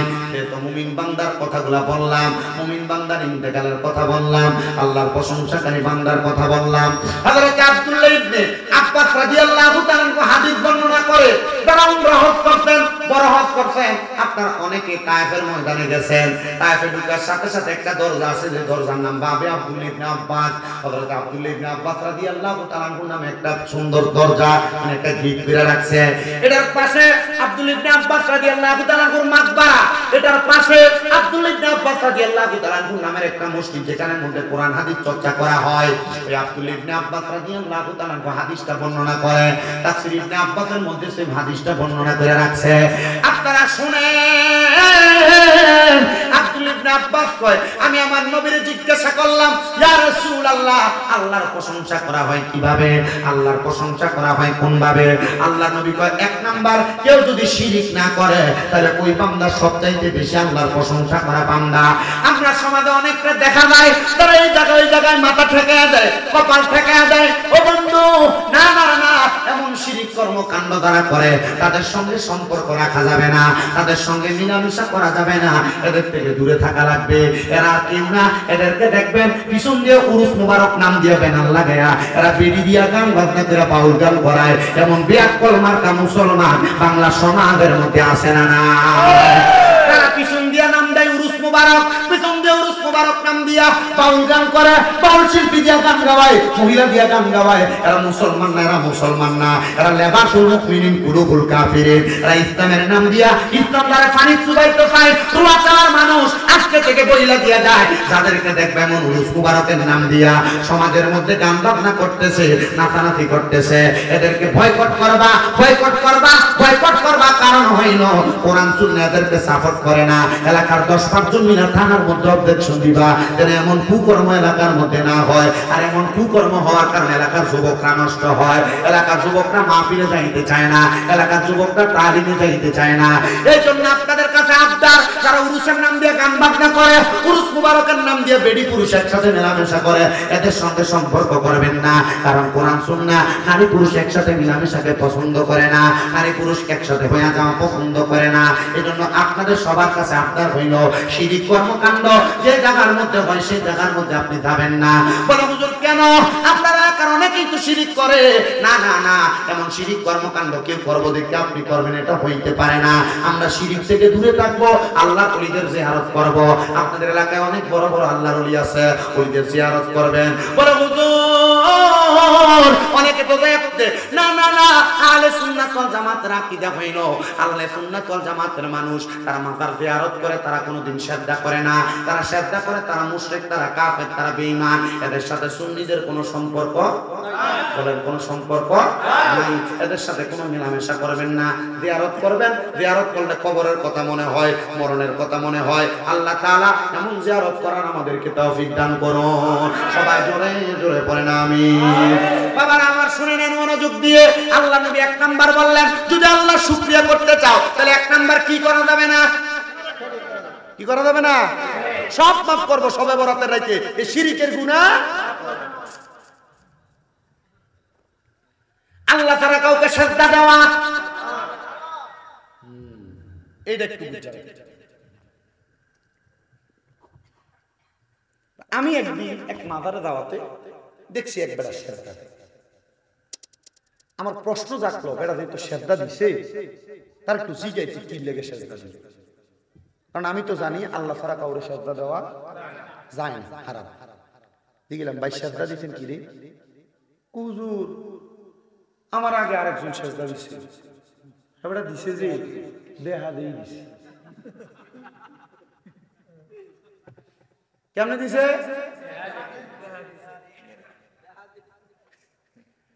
তা আমি কইলাম এবারে যদি দেহা দিয়ে দেওয়ার কারণে দুদকে রামন যাইবেন তো দিলেন কি লাগা? হুজুর দিছে দেখে না দিছি। আমি কই আর দিছে দেখে দেন যাইতো না। এবার বুঝা শুননা দেখা শোনা করা লাগবো, দেখে কিছু করা যাবে না। মাজারে যাইবেন, আল্লাহর ওলি জিয়ারত করবেন, লাভ আছে আসেনি? তবে কি করা যাইতো না? সিজদা দেওয়া যাইতো না।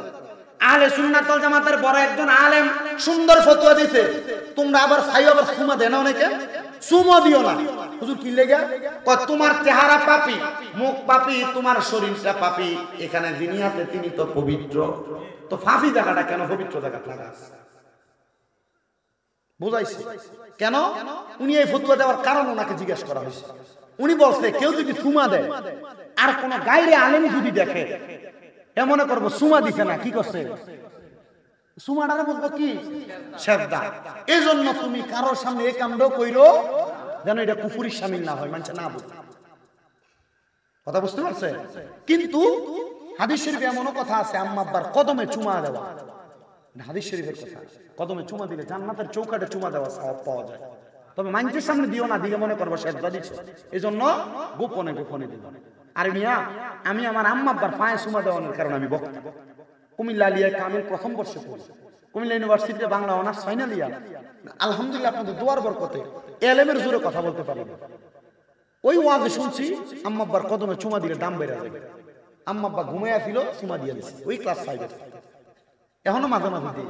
একদিন আমার আব্বা যেদিন প্রথম চুমা দেই সজাগ অবস্থা, বাথরুম থেকে বাইরে হইছিনি, গোসল কইরা দেখলাম যে খুব ক্লিয়ার।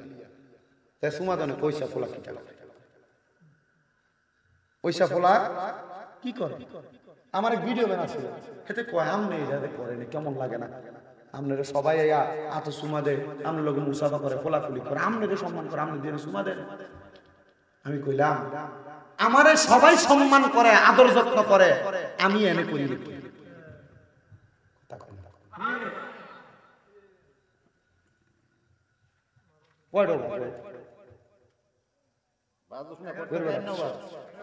বেশি হয়ে গেছে।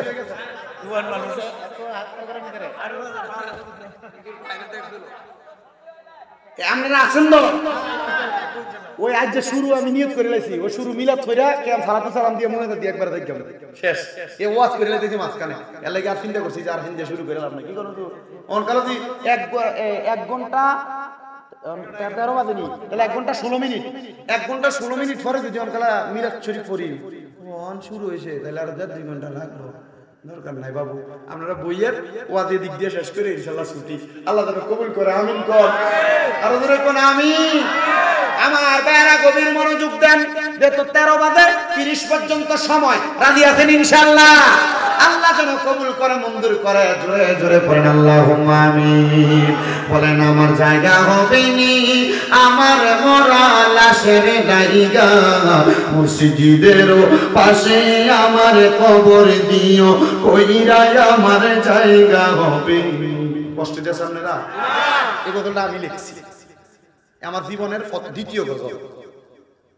একদিন আসরের নামাজের সময় আমি যে মসজিদে চাকরি করতাম শুয়ে রইছি, আমি শুয়ে রইলাম, হঠাৎ করে আমার গাটা কাঁপুনি দিয়ে, আমার এই পশমগুলো আছে না, ঠিক যেমন পেরাক গাড়াইলে যেমন খাড়া হয়ে থাকে এমন খাড়া, আমি হাত দিয়ে দিই, খোঁচা লাগে, আমার একটা ডর লেগে গেছে, কে যেন আমার টাইনে কোথায় যেন নিয়ে যেতে। আমি ওই সময় চিন্তা করতে করতে গজলটা লিখছি, একটু মোহাব্বত নিয়ে পড়বেন, ভালো লাগবে।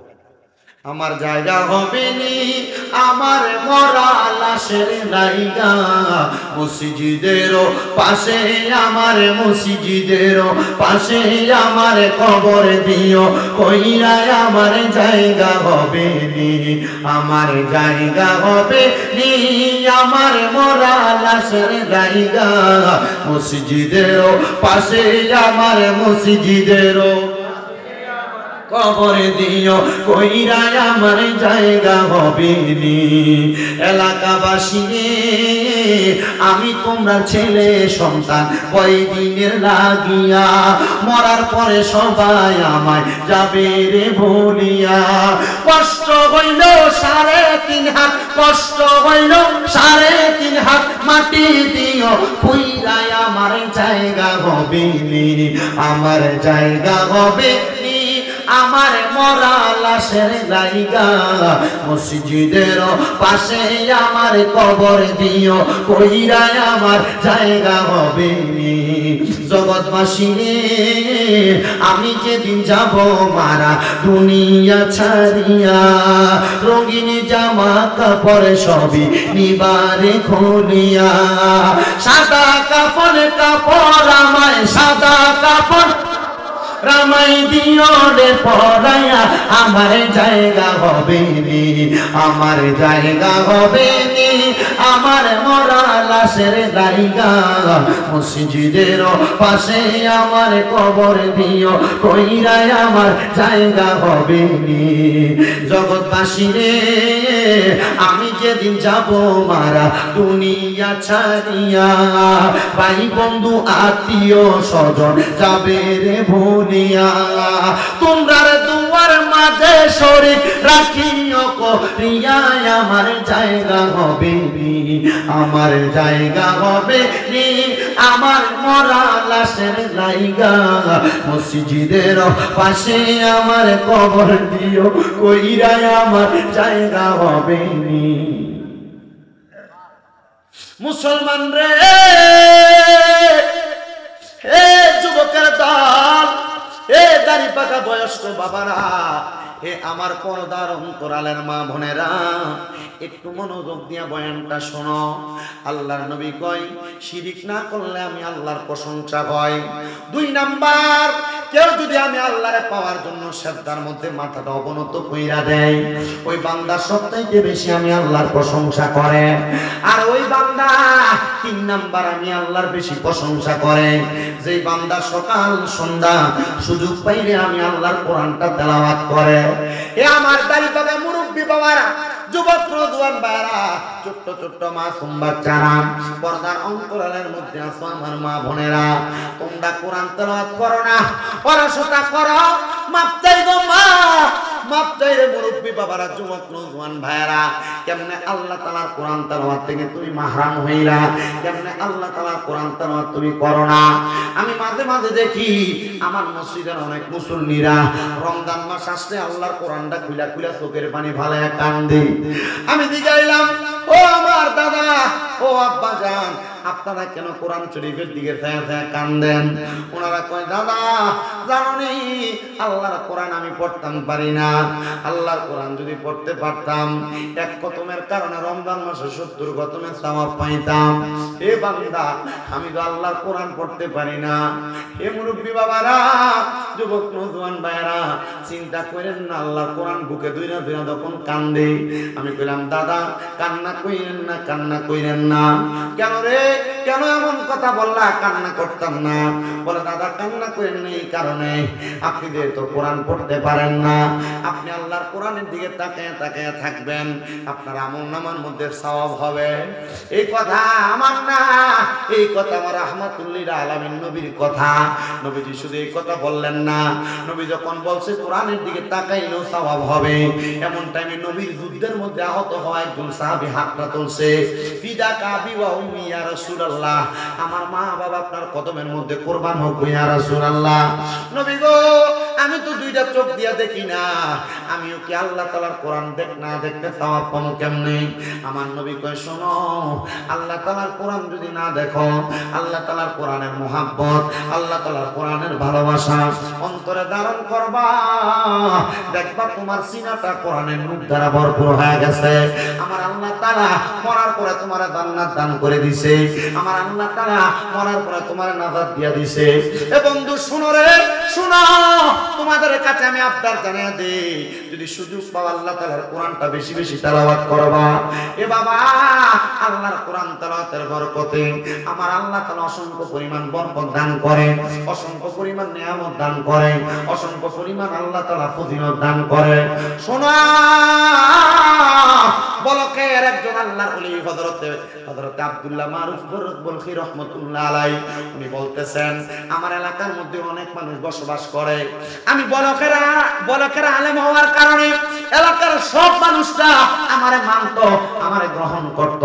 কিন্তু আমি যখন দুনিয়ার জমিনের মধ্যে চলাফেরা করি, আমি একদিন রাস্তা দিয়ে যাওয়ার সময় আমি কত কবর দেখলাম, কিন্তু আমি যাওয়ার সময় দেখলাম এই কবরস্থান আমার সামনে, কিন্তু এই কবরের মধ্যে থেকে সুঘ্রাণ আসতেছে। আমি আবার পুরাটা কবরস্থানের মধ্যে হাঁটাচলা করতে শুরু করলাম। ও মুসলমান, নতুন যদি কাউরে মাটি দেয়, কবরের উপর আতর ছিড়িয়ে দিলে, লোবান ছিড়িয়ে দিলে ঘ্রাণ আসে। কিন্তু আল্লাহর ওলি বলতেছেন, আমি কবরের মধ্যে ঢুকার সাথে সাথে দেখলাম এই কবরের মধ্যে গত অনেক দিন পর্যন্ত কাউকে কাফন দাফন করা হয় নাই, মানে কাউকে মাটি দেওয়া হয় নাই। আমি দেখলাম সবগুলা কবর একবারে পুরাতন কবর। মা বোনেরা শোনো, ওই পুরাতন কবর দেখা আল্লাহর ওলিটা বলেন, আমি দেখলাম সবগুলা কবর যখন পুরাতন, কিন্তু আমি একটু পেছনের দিকে যেয়ে দেখলাম একটা কবর পুরাতন হইতে পারে, কিন্তু এই কবরটার কাছে যাওয়ার পরে আমার নাকের মধ্যে আরো সুঘ্রাণ আসতেছে, আমার নাকের মধ্যে আরো সুঘ্রাণ আসতেছে। আমি ওই কবরটার সাথে আমার নাকটা লাগাইলাম, দেখলাম ঠিকই ওই কবর থেকে সুঘ্রাণ আসতেছে। হায় রে, ও রোয়াচলার যুবক, রোয়াচলার মুরব্বী বাবারা, এবার উনি বলতেছেন, আমি যখন আমার নাকটা লাগাইলাম দেখলাম এই কবর থেকে সুঘ্রাণ আসতেছে। আমি কবরের সামনে দাঁড়াইলাম, রাস্তা দিয়ে কত মানুষ হাইটে হাইটে যায়, কিন্তু কোনো মানুষ ওই কবরের সামনে দাঁড়ায় না। আমি আবার হঠাৎ করে দাঁড়াইয়া একজন মানুষকে জিজ্ঞাসা করলাম, হে আগন্তুক পথিক, তুমি বলো এই কবরের মধ্যে কে আছে? বলতে পারবানি এই কবরের মধ্যে কে শুয়ে আছে? পথিকটা ডাক দিয়া কয়, এই কবরে কেউ না, আমরা এলাকার একবারে নিম্ন পদাতির একজন মানুষ, যে ব্যক্তির কাজ ছিল কাঠ কাটা, মানে কাঠুইরা। কি ছিল? কাঠুইরা ছিল, কাঠ কাটতো, এটা তো তার কবর। এই ব্যক্তি মারা গেছে অনেক দিন হয়ে যায়। এবার আল্লাহর ওলিটা ডাক দিয়া কয়, এ বাবা আগন্তুক রাস্তার পথিক, তুমি বলো না এই কাঠুরিয়ার বাড়িটা কোন জায়গায়? বলে, আমাদের এলাকার পশ্চিম অঞ্চলের শেষ মাথার মধ্যে। আল্লাহর ওলি বলেন, আমি যাইতে তুই কবরের আওলাদের কাছে গেলাম, কবরবাসীর আওলাদের কাছে গেলাম। আওলাদের কাছে যাইয়া আমি জিজ্ঞাসা করলাম, ও ঘরের সদস্য আসুনি তোমরা ঘরে কেউ? আমি দেখলাম ঘরের মধ্যে থেকে কোনো জবাব দেয় না। দ্বিতীয়বার সালাম দিলাম, ঘরের মধ্যে থেকে কোনো জবাব দেয় না। তিনবার সালাম দিলাম, কোনো জবাব দেয় না। আমি 3 বার সালামের জবাব না পেয়ে চলে আসলাম। একটা মাসালা শুনেন, তাহলে যদি কারোর ঘরের সামনে যায় সর্বনিম্ন 3 বার সালাম দিবেন। যদি কোনো জবাব না দেয়, আল্লাহর কসম যদি মা বাবার ঘর হয় ঢুকা যাবে না, সালাম দিয়ে প্রবেশ করবেন। এটা নবীর হাদিসের কথা। আর আমরার বেটারা সালাম দিব দূরের কথা, দরজার সামনে দিয়ে জুতারি ফালে দুরুম করে ঘরে ঢুকে। না না না, আল্লাহর নবীর সুন্নাত হইল কোন ঘরের মধ্যে প্রবেশ করার আগে সালাম দিয়ে ঘরে প্রবেশ করবা। এটা এখন থেকে চালু করবেন। আপনারা যদি চালু করেন, আল্লাহ নবী কয় যে আমার একটা সুন্নাত জিন্দা করলো তার 100 শহীদের সওয়াব দেওয়া হবে। ও মুসলমান, আপনি তো সালাম দেন না, সালাম দেন না। আপনি ঘরের মধ্যে ঢুকার আগে ওনাপানা করেন। এজন্য এখন থেকে ঘরের মধ্যে সালাম চালু করা দরকার আছে না নাই? আর যারা মা বোন আছেন, পর্দার আলে একটু মনোযোগ দিয়ে শুনেন। জামাই যদি সালাম দিতে মনে না থাকে, এখন থেকে আপনি জামাইরে একটু সালামটা ভালো করে দিয়েন।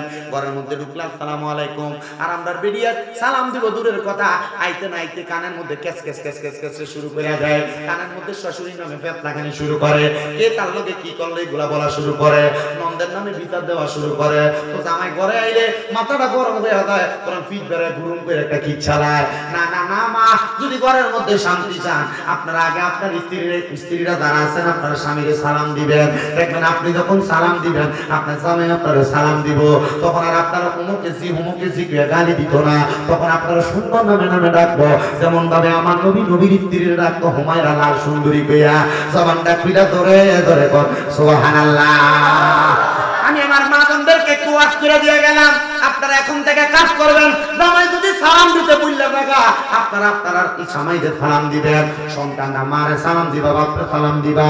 এবার আপনারা কোন এমন সুন্নাত আমরা সমাজে চালু হওয়ার দরকার আছে না নাই? ওয়াকড়া এলাকায় কত ওয়াজ মাহফিল হইছে জানি না, এই কথাগুলো কত আলেম আপনারা বইলা গেছে, কিন্তু আপনারা কিন্তু এই কথাগুলো শুনছেন ঠিক, আমল করছেন না। বাবারে ওয়াজ মাহফিল কম হয় না, কম হয় না। অল্প কিছুদিন পরে ওয়াজ আর একটা মাহফিল হবে, আমি বেনার দেখে আসছি। আপনার ওয়াজ মাহফিলে দান কথা সত্য, আল্লাহ দোহাই লাগে। ওয়াজ মাহফিলে হুজুররা যে কথাগুলো বলে, এই কথাগুলো মাইন্না চলার চেষ্টা করবেন, মাইন্না চলার চেষ্টা করবেন, মাইন্না চলার চেষ্টা করবেন। তাই ঘরের মধ্যে সালাম দিবেন, সালাম একবার, দুইবার, তিনবার, জবাব নাই, ঢুকার দরকার। যদি কেউ না থাকে এরপরে সিদ্ধান্ত আলাদা, ঠিক না? যদি খালি ঘর হয়, কি দিয়ে ঢুকবেন? কেন? ঘর যদি অনেক দিন পর্যন্ত কেউ নাও থাকে, ঘরের মধ্যে ফেরেশতারা বসবাস করে, তখন সালামের জবাব দিয়ে দেয় কি? ফেরেশতা। আবার কোন বর্ণনায় ওই ঘর যদি অপবিত্র হয়, শয়তান বসবাস করে, সালাম দেওয়ার কারণে শয়তান এখান থেকে পালায় চলে যায়। ওয়াজের থেকে যে কতলা শিক্ষা যে আছে, যদি মানতেন হারেন, কি যে একটা কাম হইবে।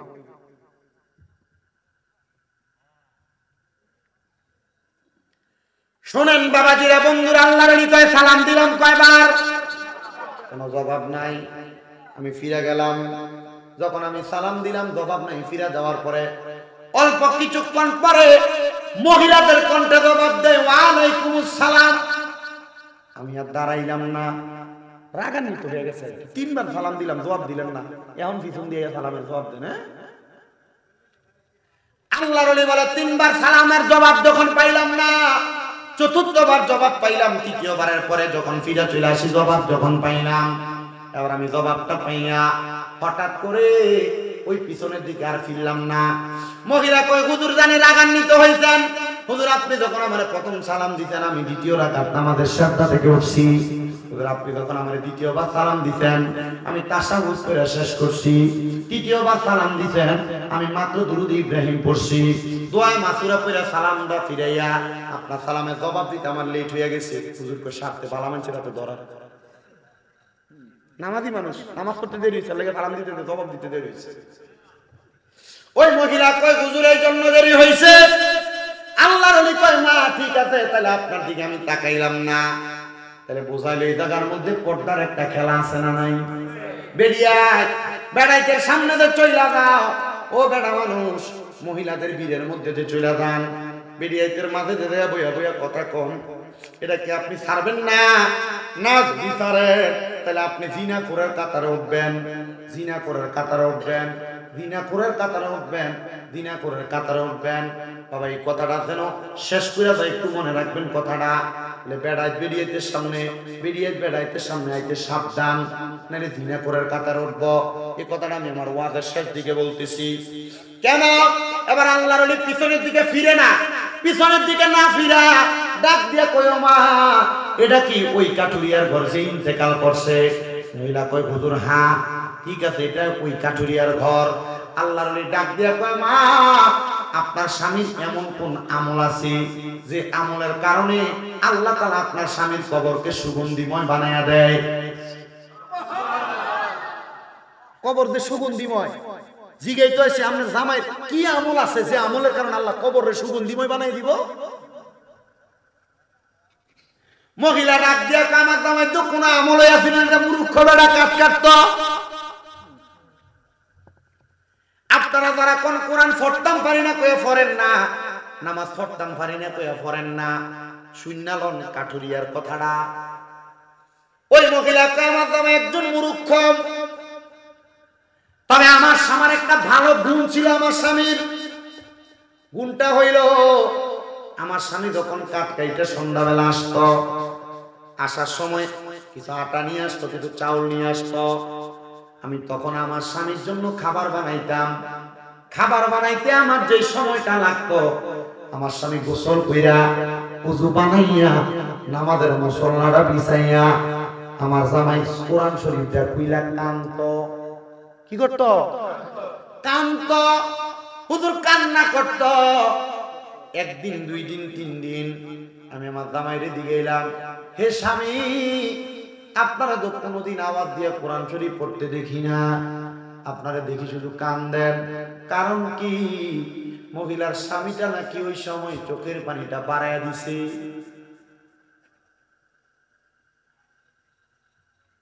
চিন্তা করছে। মহিলা জিজ্ঞাসা করে, হে স্বামী আপনারা তো কোরআন তেলাওয়াত করতে দেখি না, আপনি তো শুধু তাকায় তাকায় কান্দেন। মহিলা কয় আমার স্বামী তখন আরো কান্নার স্পিরিটটা বাড়াইয়া দিছে। হুজুর আমি আমার স্বামীকে জিজ্ঞাসা করলাম এমনে কেন কান্দেন? আমার স্বামী কান্দে আর কই অন্য কোনো কারণে কান্দি না, আমি কান্দি যদি আমি কোরআন পড়তে পারতাম, আমি তোমারে শোনায়া শোনায়া কোরআন পড়তাম। আমি আল্লাহর কোরআন পড়তে পারি না স্ত্রী, আমি এই জন্য কান্দি, আমি এই জন্য কান্দি। আল্লাহ নিয়ে আমার কান্নাটা আল্লাহর দরবারে কবুল করে। মহিলা কই হুজুর বলেন না গো হুজুর, আমার স্বামীটা কবরের মধ্যে যাওয়ার পরে নাজাত পাইব নি? হুজুর মুস্কি আসে আর চোখের পানি ফালাইয়া কান্দে, কয় মা আমার আল্লাহ তাআলা আপনার জামাইটারে বড় ভালো রাখছে। হুজুর কয় আমি সাথে সাথে নামাজের মুসল্লাটা বিছাইয়া 2 রাকাত নামাজ পড়িয়া মুরাকাবা করছি। মুরাকাবা আমার রোয়া চালার যুবক মুরব্বী বাবা, পীরের হাতে বায়াত হই না, মুরাকাবাটা কেমনে করে একবার তুমি শিখছুনি? মুরাকাবাটা কেমনে করে শিখছুনি? দরবারের খাত মাহফিলের মধ্যে গেলে তোমারে মুরাকাবা শিখাইবো, মুশাহাদা শিখাইবো। দরবারের খাস মাহফিলে গেলে কেমনে কলব জারি করা লাগে তোমারে শিখাইবো। এ যুবক ভাইরা রে, এ মুরব্বী বাবাজিরা, আল্লাহর বান্দা কই আমি 2 রাকাত নামাজ পড়া চক্ষুটা বন্ধ কইরা ইস্তেগফার পড়া সূরা ফাতিহা পড়া সূরা ইখলাস পড়া দুরূদ শরীফ আদায় করে চোখ বন্ধ করলাম আর জানতে চাইলাম আল্লাহ তোমার বান্দার কবরের মধ্যে কেন এত সুঘ্রাণ? আমার আল্লাহর পক্ষ থেকে আওয়াজ দেয় এই বান্দা শুধু আল্লাহর কোরআনের দিকে তাকিয়ে থাকে, চোখের পানিটি ফালায়া কান্না করার কারণে আমার আল্লাহ তাআলা এই বান্দার কবরের মধ্যে সুঘ্রাণ দিছে। হেরোয়া চালার বাবারা দাড়িগুলা পাইকা গেছে, হেরোয়া চালার বাবারা মাথার ব্যথার কারণে হাঁটতে পারো না, চোখটা দিয়া তেমন বালা দেখো না। হে বাবা কবরে যে যাইবা ওই কবরে কি ফুদি লইয়া যাইবা একবার তুমি চিন্তা করতুনি ওই কবরে যাইবা আমার আল্লাহরে কি দেখাইবা চিন্তা করছুনি ওই কবরে যে যাইবা আমার আল্লাহ তাআলার কাছে দেখানোর মতো তোমার কাছে কিছু আসেনি তোমার বয়স যখন পড়বে বাটি সঙ্গী হবে বাঁশের লাঠি কিছু কিছু কম শুনবি তুই কানে মুসলমান কিছু কিছু কম শুনবি তুই কানে ওরে বল কমিবে হাতে পায় আবার পেশার মাথা ডারে ঘুরাই ছোট অক্ষর দেখিবি না নয়নে নিরঞ্জনে দিবে তোরে কবরের ভিতরে বলেন পূর্বে তোরে দোজখের আগুনে নিরঞ্জনে দিবে তোরে দোজখের আগুনে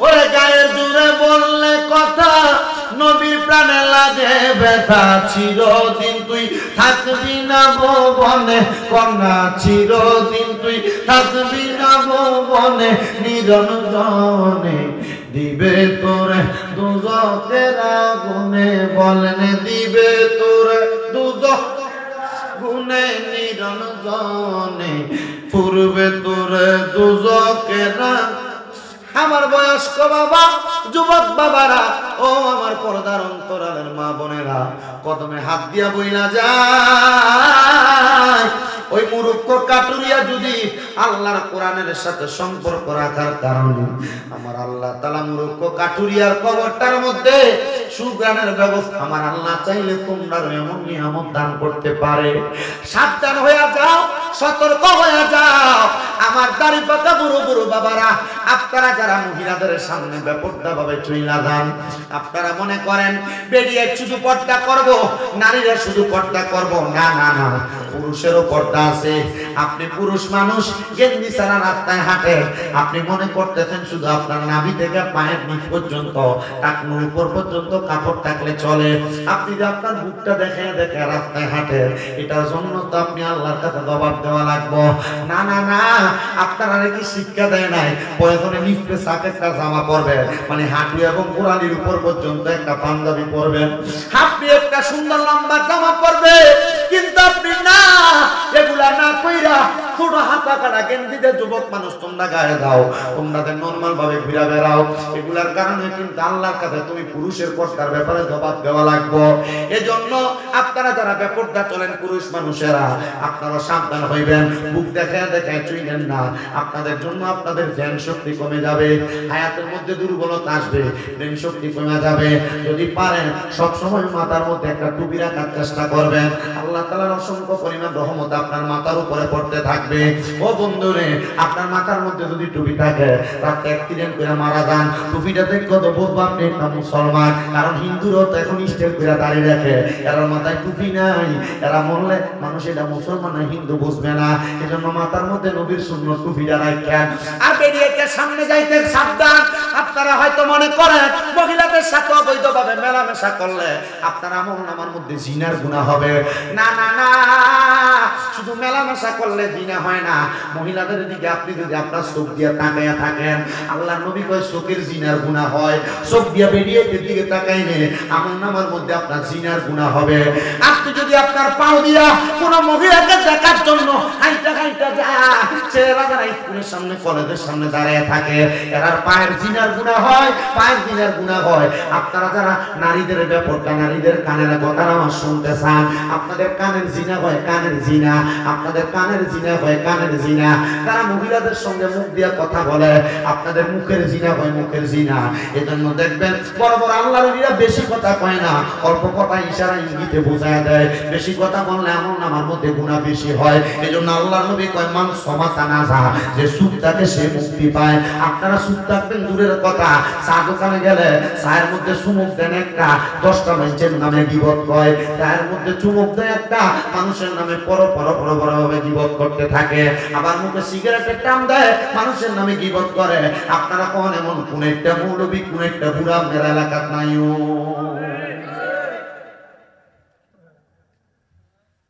আসেনি? কোনটা বুঝেননি আপনি? এটা ডেঞ্জারাস মানুষ, শয়তান দেন না, শয়তান, এটা ডেঞ্জারাস শয়তান। পর্দার অন্তরালের মা বোনেরা, ওই মহিলা থেকে শুনেন, মহিলা কিন্তু ওই পুরুষ আল্লাহর ওলির সামনেও যায় নাই। কি সামনেও যায় নাই। ও মা বোনেরা, আপনারা যদি আপনাদের চেহারা স্বরূপ পুরুষ মানুষকে দেখান, বেপরদার কারণে দুজকে যাবেন। আল্লাহ কোরআনে কয়, ওয়াকারনা ফি বুয়ুতিকুন্না ওয়ালা তাবাররাজনা তাবাররুজাল জাহিলিয়াতিল উলা। আল্লাহ ঘোষণা করে, তোমরা তোমাদের নারীদেরকে জাহিলিয়া যুগের মহিলাদের মতো বের হতে দিও না। যদি দিবা তাহলে তোমাদের নারীরা বেপরদা হবে, ইফতিজিংয়ে শিকার হবে। এই পর্যন্ত যত মাইয়া দর্শন হয়েছে, দর্শন হওয়ার পেছনে কারণ হলো এটা বেপরদা, এটা চেহারা দেখছে, এটা মাজা দেখে কাপড় পরছে। কথা বলেন ঠিক কি না? কারণ পর্দাওয়ালা মাইয়াদের চেহারাও দেখে না, এদের প্রতি বেলায় মানুষ খারাপ নজরে তাকায় না। এজন্য আপনি আপনার মাইয়াদের পর্দা করাইবেন। আল্লাহর নবী কয়, একটা মাইয়ার কারণে, একটা নারীর কারণে 7 জন পুরুষ মানুষ দুজকে যাইব। এই হাদিস শরীফটা শুই না ওয়াজ খতম, খালাস হয়ে যাবে। একটু মনোযোগ দিয়ে শোনার চেষ্টা করবেন। আল্লাহর নবী বলেছে, একটা মেয়ের কারণে কয় প্রকারের মানুষ জাহান্নামে যাবে। আত্মবিশ্বাস আপনারা এ ওয়াজ এ ফল আপনাদের উপর, ওয়াজ এই ফল আপনাদের উপর। কেন শোনেন? 7 প্রকারের মানুষ দুজকে যাবে। ইয়া রাসূলুল্লাহ, তারা কারা? যারা মেয়ে জন্ম দিয়েছেন, যারা মাইয়া আছে, শুনেন, তারা মেয়ের বাবা।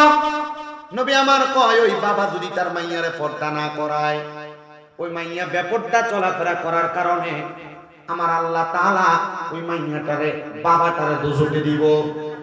আপনি মনে করতেছেন মেয়ে জন্ম দিয়েছেন, নবী কইছে একটা মাইয়াদার তার একটা জান্নাত, 2টা মাইয়াদার তার 2টা জান্নাত, 3টা মাইয়াদার সে আমি নবীর সাথে জান্নাতে থাকবো। তো মাইয়াটা বেপরদা ঘুরবো, আর আপনি চিন্তা করতেছেন আপনি নবীর লগে জান্নাতে থাকছেন, আপনি শৈশবের মধ্যে পদ্ম ফুলের আশা করতেছেন। না না না না না, আপনি আপনার মাইয়াটার কারণে জান্নাতে যাইতে চাইলে আপনি আপনার মাইয়াটারে পর্দা করানো লাগবো।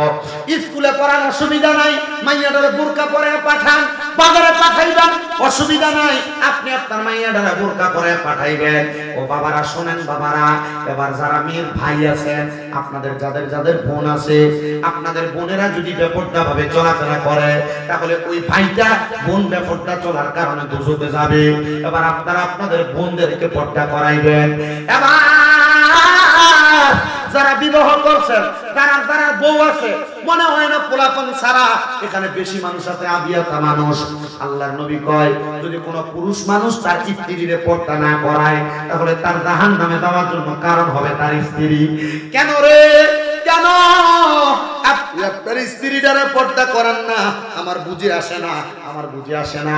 আপনি বিয়াটা কইরা সারেন না, হুন্ডার পেছনে লইয়া নিয়ে আপনি আপনার বউরে নিয়ে ঘুরান। আপনি আপনার বউরে আদেশ দেন আপনার সুড়ে বাইরে বাদ বেড়ে দেওয়ার লাইগা। আরে নবী বলছে, একটা মহিলার জন্য তার দেবর হইল মৃত্যু সমতুল্য। আর আপনার বই দেবরের লগে কত সুন্দর ফষ্টি নষ্টি করে, দেবরের লগে বিয়ার মধ্যে নাচানাচি করে, দেবরের গায়ে হলুদের মধ্যে গায়ে হলুদ লাগাই পরীক্ষা যায়। আল্লাহ নবী কয়, একটা কানসাপের মতো হলো একটা মহিলার জন্য তার দেবর। এই মহিলারা দেবরের সামনে যাইতো সাবধান। আল্লাহ নবী কয়, একটা দেবর হইলে একটা ভাবির জন্য কানসাপের মতো। কানসাপ কামড় দিলে যেমন ভাবে মানুষ মারা যায়, একটা দেবরের সামনে গেলে মহিলা তেমন মারা যাওয়ার মতো। ও মহিলা, তুমি যদি তোমার দেবরের সামনে যাও, যদি ফষ্টি নষ্টি করো, যদি খারাপ ব্যবহার করো, তাদের সঙ্গে ব্যবহার আচার আচরণ উল্টা পাল্টা করো, পাট বেড়ে দিতে এবার 3টাও মারো, গুতা মারো, দেখবে এটার কারণে তুমি জাহান্নামে যাইবা। এজন্য যাদের স্ত্রী ব্যাপারটা চলে, আপনারা নামাজ পড়েন লাভ হবে না, রোজা রাখেন লাভ হবে না, কারণ নামাজ পড়েন আপনার ঘর ঠিক নাই। কথা বলেন না কেন? ও সন্তান, মুসলমান এখানে আমরা যারা আছি আমরা তো কোনো না কোনো মায়ের সন্তান, ঠিক কি না? একটা মায়ের কারণে সন্তান দুজকে যাবে। আপনার মা যদি বেপরদা ভাবে ঘুরে, আপনার মা যদি বেপরদা ভাবে ঘুরে, পর্দা না করে, ওই মায়ের কারণে সন্তান দুজকে যাবে। এজন্য মাকে পর্দা করানো লাগবে। মা বুড়া হয়ে গেছে মনে কইরা আপনি আপনার মারে ছেড়ে দিয়ে রাখবেন, না না না সন্তান না, এগুলা করা যাবে না, এগুলা করা যাবে না, এগুলা থেকে বিরত থাকা লাগবে। আপনি আপনার আম্মা জানলে পর্দা করাইবেন, দেখবেন আপনি আম্মা জানলে পর্দা করাইবে, আপনি জান্নাতে যাইবেন। বোরকা পরাইবেন, মাইয়া ছোট বোরকা পরাই অভ্যাস করবে, মাইয়া ছোট এখন থেকে পর্দা করে অভ্যাস করাইবেন। পর পুরুষের সামনে যাইতে দিবেন না, দেখবেন আপনি আপনার মাইয়া বিয়া দেওয়ার লেগা পুরুষ মানুষ তালাশ করা লাগবো না। মাইনছে কইব শুনছে আব্দুর রহিমের একটা মাইয়া আছে কিন্তু কোনোদিন দেখছি না, এই মাইয়াটা দেখতে পারে, মাইয়াটা ভালো হইব, এমন ভাবে তালাশ করে আপনার মাইয়া এমনি উড়ে নিয়ে যাবে। ও মুসলমান, কেন রে, কেন আপনি এগুলা করেন না? আর এখনকার যুগের মহিলারা বোরকা পরে, সত্য কথা, এই বোরকা পরলে এই কথা, না পরলে একই কথা। এরা বোরকা হইরা যেমন থাকে, না হইরা এমনই থাকে। মহিলা বোরকা পরলে যেমন দেখা যায়, উলঙ্গ থাকলে আরো ভালো দেখা যায়। তো কারণ বোরকা পরলে শরীরের সর্বাঙ্গ মেপ করা যায়। নাউজুবিল্লাহ বলেন। এমন বোরকা, এটা বোরকা কয় না, বোরকা কয় না, এটা বেহায়াপনা কয়, বেহায়াপনা। কেমনে গো মা এমন বোরকা পরে? আপনি বোরকার কারণে দুজকে যাইবেন, বোরকার কারণে জান্নাতে যাইবেন। তবে বোরকা হবে দুই রকমের। এমন বোরকা পরবে যে বোরকার কারণে আপনার শরীর ম্যাপ করা যাবে না, আর আপনি বোরকা পরেন বোরকার কারণে আপনার শরীরের সর্বাঙ্গ টাইপ করা যায়, ম্যাপ করা যায়। মা গো মা সাবধান হয়ে যান, এমন বোরকা পরিবেন না। আবার অনেক মহিলারা জামা কাপড় যে সেলাই করে, জামা কাপড় অনেক টাইট ফিটিং করে। আমি ওই দিন আমার এক ভাইয়ের দোকানে গেলাম, কুমিল্লা খন্দকার হক টাওয়ারের মধ্যে 6 তলার উপরে লিফটের পাশে। আমি আমার ভাইয়ের দোকানে যাই কইলাম, ভাইজান এই যে পুরান জামা এটা দিয়ে কাজ করেন? বলে ভাই 1 মাস আগে বেডি সেলাই করে নিছে, বেডি নাকি স্লিম হওয়ার জন্য ওষুধ খায়, বেডি শরীরে একটু সিপা হয়ে গেছে গা, হুজুর এটা দিয়া গেছে, এটা একটু সিপা যাওয়ার লাগা, মানে দেন একটু টাইট টাইট লাগে। আমি কইলাম এই জামা ফরনের থেকে না ফরাই তো ভালো, এটা ফরলে তো মহিলার সবকিছুই বোঝা যাবে। কয় হুজুর মানছে এখন পরে এমন।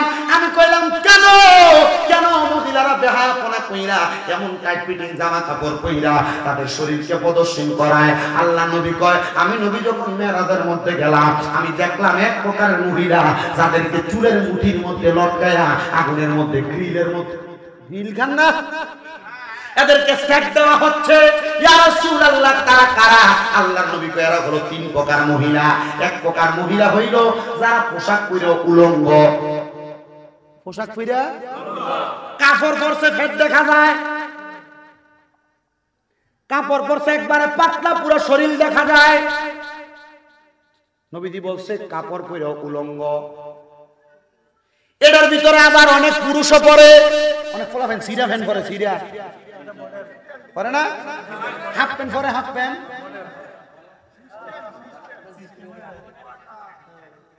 পরছে না, কমন না পরেনি। আল্লাহ নবী কেমন অনেক মানুষ দেখছি যারা জামা কাপড় পরে উলঙ্গ, এদেরকে জাহান্নামের আগুনে সেক দেওয়া হচ্ছে। পোশাক পরে উলঙ্গ কারা একটু চিন্তা করে দেখবেন, সিরা ফ্যান যে পরে স্টাইল করা চিন্তা করে দেখবেন।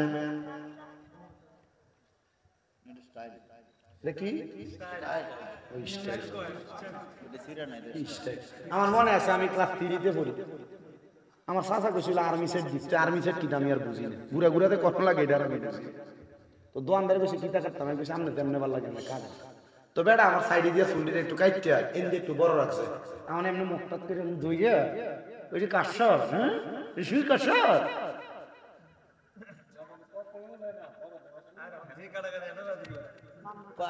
আজকে যদি সবজ করে দিয়ে যায় এরপর আর দাওয়াত দিবি নির্বাহ চলা ও আজকে সব করে লেগেছে। আল্লাহ কবুল করেন, আমিন করেন।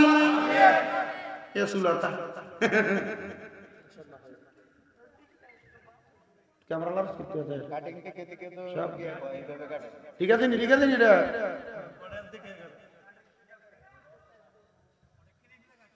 হ্যাঁ ক্লিপ লাগা শশীতলে খাম্পের ভিতরে, ওই নয়নপুর বাজারের পরে দিয়ে খাম্পের ভিতরে আমি একবার গাড়ির মধ্যে গ্যাস ঘুরাইতেছি, এক পোলার চুল দেখলাম পুরা মাথার নাই ফুট দিয়ে সামনে দিয়ে একবারে দিক দিয়ে ঘুরাই না, দেখলাম তার মনে হয় 5-6টা 7-8টা চুল হবে। কেমন জানি সাদা। তো সাদা চুল দেখা আমি তো চুলটার ভিতরে এমনি তাই হুজুর এমনি একটু ঠোকনা দিচ্ছেন, হুজুর ঠোকনা দিচ্ছেন গা। আরে আমি মনে করছি তোর মাথা ছইকে এগিয়ে দিছে, বইকে বাথরুম করে দিছে তাকিয়ে না হুজুর আমি বুঝেন না এটি স্টাইল অনকালা অনকালা তো হলেন এমনি চলে। মনে করছিলাম শয়তান নাই, তুমি শয়তান তোরে দায়িত্ব দিয়ে গেছে।